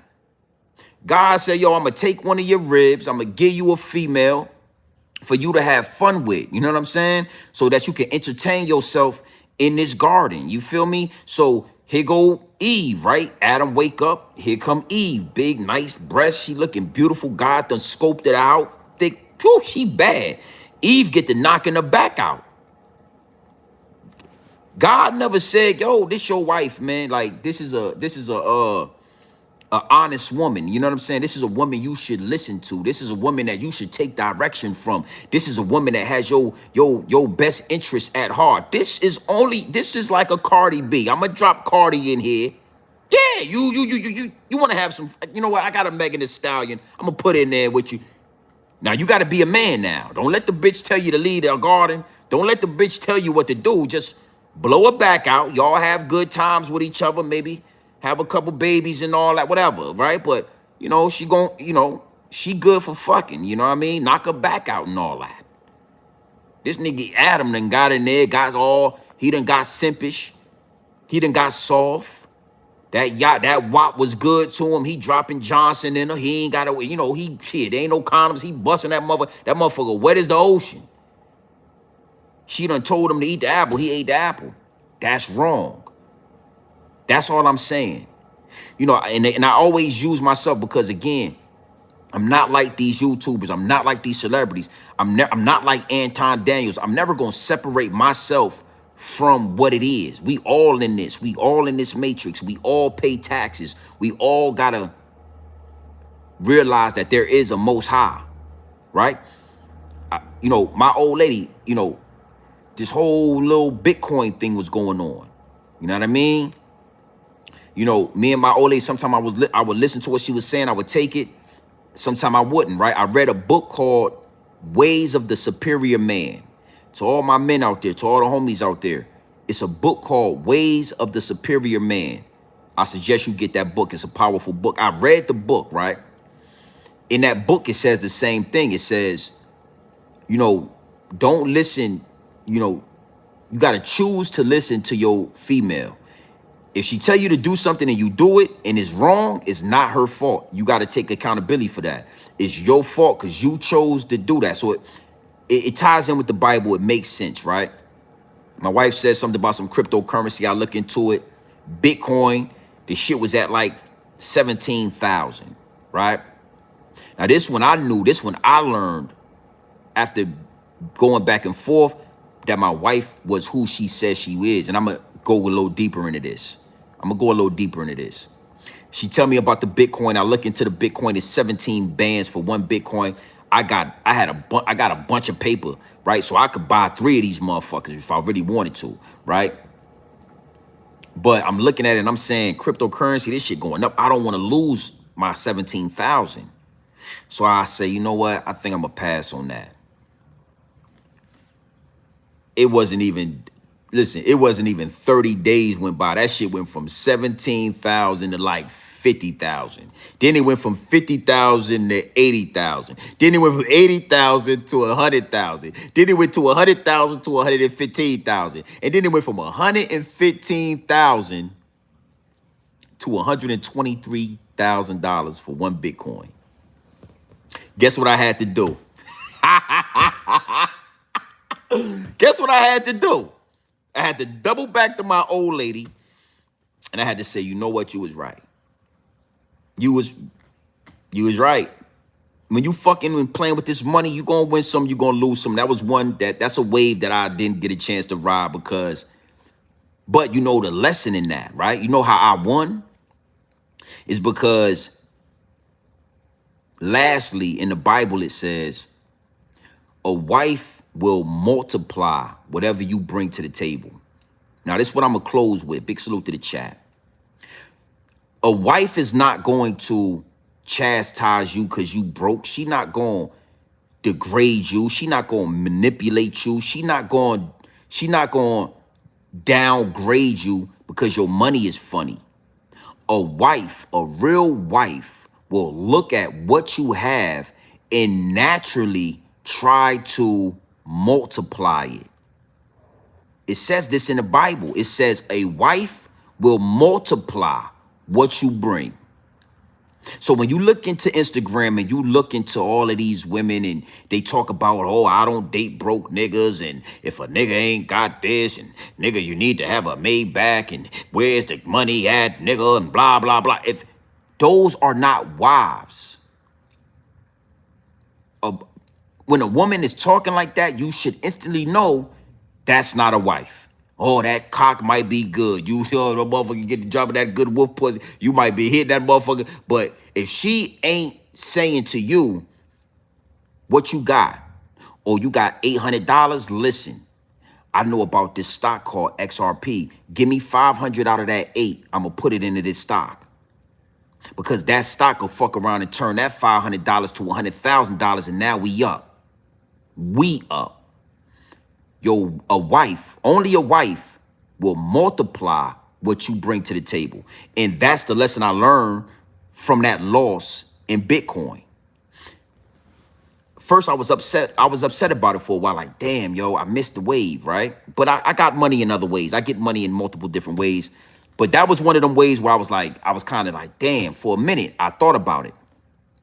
The downloads downloaded. The Most High spoke to me. And he showed me the lesson in that. The lesson in that is that without even trying, my wife attempted to multiply what she know I had. She knew the paper that I had, and she didn't say, nigga, buy me a goddamn Range Rover. Nigga, you better buy me this. She instantly, naturally tried to multiply it. Now, once I would have multiplied it, then maybe I would have bought her the Range Rover. You know, you can ask for the Range Rover after you multiply your man's money. After you multiply. Keisha Kior. I don't know about Gucci. I'm not sure. Niggas is celebrities. But the one thing I always remember about Keisha Kior is that Gucci went to jail. He left her $2 million. When Gucci Man got out of jail, she had $6 million. That's his wife. Blueface said when he went to jail, he left his baby mamas a bunch of money. All his baby mamas, when he got out of jail, they ain't have none of that money. They was broke with their hands out. They not wives. Krishan, the little bitty that got his kids, he said he left all of them like 100 bands or something like that. Gave him 90,000, he gave him something. The nigga did 4 years or 3.5, whatever time he did. When he came home, them bitches was broke. Now, if you decide to marry him, that's on you, but you didn't find a good thing. The lesson I learned from that Bitcoin when it was 17,000 is, and my old lady did that shit effortlessly. She was telling me about it. She was like, yo, I think when we get back into the States, we was in like Mexico somewhere. She was like, yo, when we get back into this country, the first thing you need to do is woo, woo, woo. And I was like, all right. I looked into that shit. I was like, I was like, I don't know, man. Shit. I don't know if I'm gonna do that. You know what I'm saying? I kind of just like, yeah. I was like, yeah. She would ask me a couple times, like, yo, did you do that? I was like, nah, I'm gonna do it. I'm gonna do it this day. Cause it was a lot of money, you know, so I would have to like, it was just a whole process. I wasn't buying like a small amount of Bitcoin. It was like damn near 20 bands worth. So I would have to like wire the money here, do this. You handling paper like that, you know what I'm talking about. And I just kind of sidestepped that shit. You know what I mean? I was like, and then we talked about it, and I was like, yo, you know, because if I lose it, you're gonna be like, you know, you ain't gonna take accountability if I lose it. But I was like, if I lose it, you're gonna say something like, I didn't make you do it. I didn't put a gun to your head. And you're right. You know what I mean? So I made the decision as a man, and I missed that wave. That's what a wife gonna do. She gonna multiply your paper. She gonna multiply whatever you bring to this shit. She gonna multiply your lifespan, nigga. If you was only supposed to live to 50, you probably gonna live to 90 if she's a wife. Eve wasn't a wife. She was a fun toy. Yeah, nigga, God is a good God. Respectfully to the Most High. You know what I'm saying? Alhamdulillah, salaikum salam and assalamu alaikum and all that. But he took that rib so that Adam could get, yeah, nigga needed some stress reliever. He needed something, you know what I mean? I'm gonna put this little bitty in here with you. You fuck on her, she yours. Do what you want with her. You supposed to You supposed to gorilla pimp the ass for eating that apple. Big salute to the chat, man. Just having fun with this, man. All right. What was I gonna say? Hit the like button while y'all in here. All right. Studio session tomorrow. I will be in the studio. I might go live while I'm in there. I might hit the live button, let the studio, some of the studio session run while I'm in there getting it in, and maybe after, so y'all can hear just a couple of the songs that I'm finishing up. Y'all can hear a little bit of the project. But again, we wrapping it up. 2 or 3 more studio sessions, it'll be a full wrap. This shit is gonna be epic. And Trooper 69, I see you in the chat. What it do? Joseph Perez, what it do, my G's? Big wrenches. It will be available when it's available, and you know we gonna turn up off of that. You know what I mean? We gonna turn this channel up off of that. And we gonna take this shit to another level, man. Big salute to the chat. You know, I had to get that off my chest, man. I had to say that out loud. You know, we are not impressed on what's going on out there in Indianapolis or Minneapolis. And if y'all don't want violence with the ICE agents, take your ass home and mind your business. You know what I mean? Nobody is approaching y'all. Nobody is running down on y'all. Nobody is attacking y'all. Stop barricading the police. Stop engaging in ICE activity. Stop minding ICE business. Go home, go to work, pick your kids up from the goddamn daycare center that you took them to. See, if that white lady would have did that, she'd still be alive today.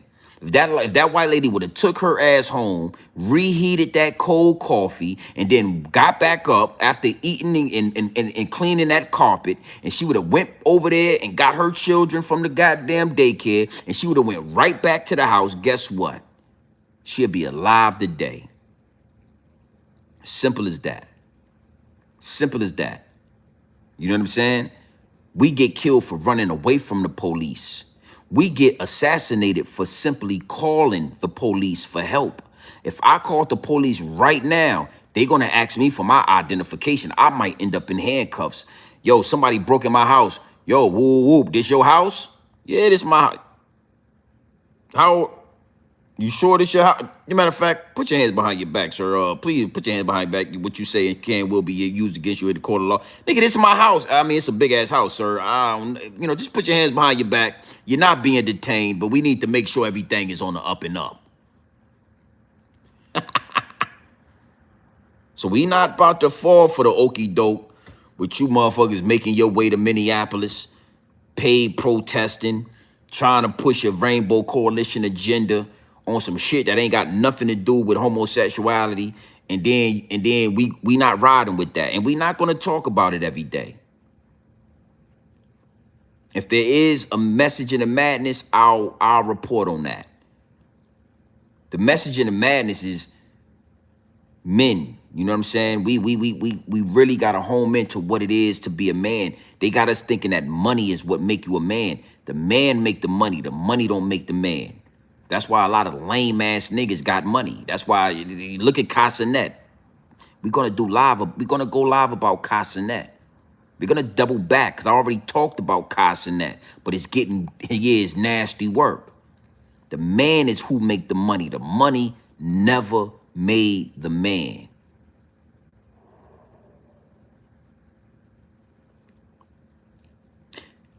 It's somebody in their family supposed to told those women, hey, get your ass in the house, shorty. Respectfully. Yeah. You're eating carpet, and you a carpet cleaner. So I know you ain't got a husband to do that, but your uncle, your nephew, your daddy, your brother, somebody's supposed to told your carpet eating ass, go on back in the house and get my nieces and nephews out of daycare. Bitch, if I find out you out there in Minneapolis, I'm gonna do something to you. You think I wouldn't tell my sister that? You think I wouldn't tell my sister? If I found out my little sister, because I got a little sister, if I found out that she made her way to Minneapolis or anywhere, Washington, D.C., anywhere where the ISIS is at or where the paid protesters is at, you think I won't get a hold of my, hey, what's going on? Mom told me you was Going out there to Minneapolis? Oh yeah, because we gonna protect the. Hey man, hey, hold up, y'all. Don't say nothing else. If I find out you out there in Minneapolis, you gonna have a problem. But what you mean? I'm just trying. Respectfully, respectfully. If I find out, and if I find out that you out there, you gonna answer to that. You think my sister wouldn't get her ass in the car and be back in Virginia? Yeah. Yeah, I'm the man of this. I'm dead serious too. Like I don't get mad like that. But if I get mad, then my people be like, oh shit. Yeah. If I'm dead serious. If you don't get your ass back to the house where my nieces and my nephews is at and get your ass on that stove and make sure what you doing out there, man, is the stove hot, bitch? Yeah, I don't know. I'm asking you, is the stove hot? I got that from my father-in-law. Salute to my father-in-law. You know what I mean? Salute to my father-in-law. One time I see him and my mother-in-law, right? They wasn't arguing, but they was kind of having like a little back and forth. And he said, is the stove hot? And I was like, oh shit. And guess what my mother-in-law did? She said no. And she started reaching around in them cabinets and all that. She started reaching all around in the dishwasher. I watched it with my own eyes, respectfully. I seen this shit happen with my own eyes. If the stove ain't hot, bitch, we ain't got nothing to talk about right about now. Yeah, respectfully. And I would have asked my bitch, is the stove hot? The stove ain't hot. You need to get in there and get that stove on in. So my nieces, what the fuck you out there protecting the community for? See, if it was men out there doing that, the majority of those people, them women out there, they asses would be somewhere in the house. Somewhere in the house. You ain't got to be in the kitchen, bitch. Somewhere in the house is where you would be. Okay? Y'all in my DM, miss me with that. You know what I'm saying? Because I ain't no woman in my family would have been doing that or moving like that without me stepping on that. I would have stepped on that. Bitch, you crazy? I might have put hands on your girlfriend and all that. Yeah. Y'all eating carpet and carpet cleaning, and you ain't tell that motherfucker to, yeah, you want to be, you a man, ain't you? You want to be treated equal, right? Well, I'm gonna give your ass equal rights. All right, I'm about to go back in the comedy hour. My bad, man. I'm sorry, man. Hey, look, big salute to the chat, man. What time is it? 8 o'clock. We going live again tonight for sure, man. We going live again tonight for sure. I can't help it. I can't help it. The shit funny to me, man. You feel me? 78,000 have come in and out this chat since we've been in here, and it ain't even 400 likes. Respectfully, you know, it's a dirty game out here in these YouTube streets, but I can't lie to you. But I ain't mad at that. The numbers are the numbers. It is what it is, and it'll be what it's gonna be. The download is what's most important. All right, so we going live again tonight. It might be on some comedy hour type time. You know what I'm saying? I feel like joking and laughing and shit. I don't know. We gonna see though. You know what I mean? Anything can happen in between then and now. All right, so listen, man, you already know what time it is. It's your boy, Grown Man Business TV. You feel what I'm saying? You already know you can tap in, you can tap out, but you know my slogan. You know what I suggest. And I suggest you tap in. Yeah, you know, I suggest you tap into this grown man business. I suggest you tap into this grown man content at all times. It is what it is. Straight off the brick into the bottles. Straight off the bricks into the bottles. Straight raw, pure, uncut, no extras, no preservatives. We not sugarcoating nothing, and we not dressing nothing up. Giving you this game straight raw, my G. Pure dope. No fentanyl, no baking soda, no quinine. We ain't water whipping this dope, and we ain't counter whipping this dope. It's pure dope, straight off the brick into the bottles. Nothing more, nothing less. All right? You know, ISIS, Minneapolis, protesters, paid protesters. You know, this shit is a Broadway musical. This is a theatrical play. This is a motion picture. It is a movie.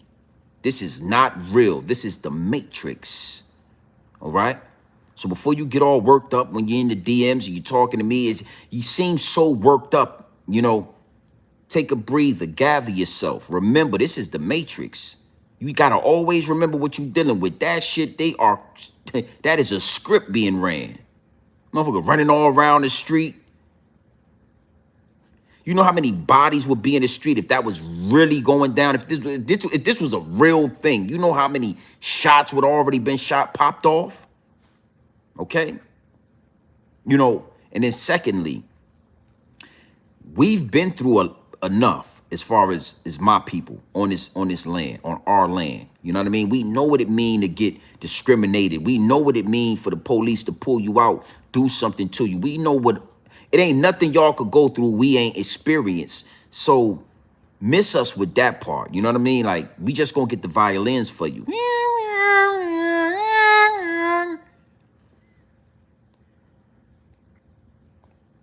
They called you ugly. I mean, I gotta agree, man. Respectfully. I'm sorry. Respectfully. I'm not trying to be mean to you. You know, it is what it is. To each his own. Beauty is in the eye of the beholder. And the dog fur don't behold to me. I don't behold to the dog fur. All right? Last but not least, grown man business is a universal language. This is nothing. This shit goes above and beyond race, above and beyond creed, above and beyond nationality, above and beyond all of this is grown man business. It's a universal language. The only thing that goes and trumps grown man business and grown man conversation is the Most High. There's nothing above man. There's nothing above us except the Most High or Mother Nature, whatever you want to call it. Okay? With that being said, it's our duty to learn discernment, grace, patience, discipline, loyalty, love, hate. It's our duty to learn these things on the highest level, because that's what you have to use to not control women, but to direct that energy. See, it's not about controlling women. We not here to control you, baby. You could do whatever you want to do, but I'm gonna direct that energy. And if that energy that you're doing, that you want to do, is not able to be directed in a movement that for the further good of this empire, then I'm not the man to direct you. That means it's somebody else that's supposed to marry you. It's somebody else that's supposed to have you. I can't force it. If you want to dress how you want to dress, I'm telling you it's too provocative. You telling me you're going to do what you want to do, I'm not the man for you. It's a woman out there that don't dress like you, that don't get on Instagram and show ass and titties and get pussy popping and get the pussy popping all on Instagram. It's a woman, a beautiful woman out there that does what I'm telling you to do. So I need to find her, and I need to let you find him. But you can't even understand that if you ain't developing these traits as a man. You ain't developing discipline. You fucking everything, dropping panties. You can't keep your dick out. You just dropping Johnson on any bitch that you see. That you can't even elevate, you can't even vibrate on this frequency. You don't even understand what I'm saying to you, because you don't get it. You ain't supposed to get it. A man who finds a wife finds a good thing. A wife will multiply whatever you bring to the table. The guy I was, let me tell you something. I'm going to leave y'all with this. The man I was when I met my old lady, people that know me, all my friends, all her friends, my family that know me, Lil E with the waves, when I met my old lady, to see me and who I am today, I've been multiplied, nigga. If you knew me back then, you might not even know me right now, nigga. You just know what I look like. But me, that guy, you don't even know this guy. Everything has multiplied, nigga. Everything. Cars, houses, everything. Nigga, everything, nigga. And I would have had a bunch of I would have had a Bitcoin too if I would have, but that right there didn't multiply, cause I was still trying to figure out. Yeah, I was still trying to figure out. I don't know. I'm saying to myself, man, I don't think you know what you're talking about. I gotta figure out what your own, man. You might be misleading me, bitch. And then come to find out the damn Bitcoin, the damn shit go up damn near $150,000. But I'm sick. But the lesson in that is she is who she say she is. She is who she say she is. The bitch almost had me, but I'm telling you, shit. Shit. I would have fought around about 2 or 3 of them hoes. Shit. I'm thinking $500,000 off the motherfucker. You know what I mean? But the lesson is, a man who finds a wife finds a good thing. Find a wife, homie. A man who finds a wife finds a good thing, and that good thing, that wife, naturally will multiply everything around you. Everything around you going to double up, triple up, quadruple up. You ain't, trust me, you ain't going to have to ask. I didn't ask my old lady, what you think about this or that? She just told me about the shit. Out of nowhere, nigga. Yo, you never heard Blue Woody? I'm telling you, I've been looking into this, and this what it is, and whoop, whoop. And I was just like, okay. All right, I'm going to look at it. It's going to happen. Okay? 85% of these niggas have not found wives. They have found Eves.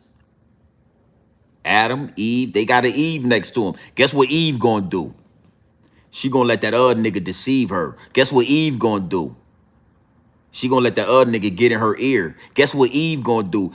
She gonna let another nigga do what he do, and then she gonna lead you down. She gonna get you kicked out the motherfucking garden. Offset, Papoose. I mean, I could go down a list if you want me to bring celebrities of men that married the Eve. They didn't marry a wife. They married Eve. And look what happened to them.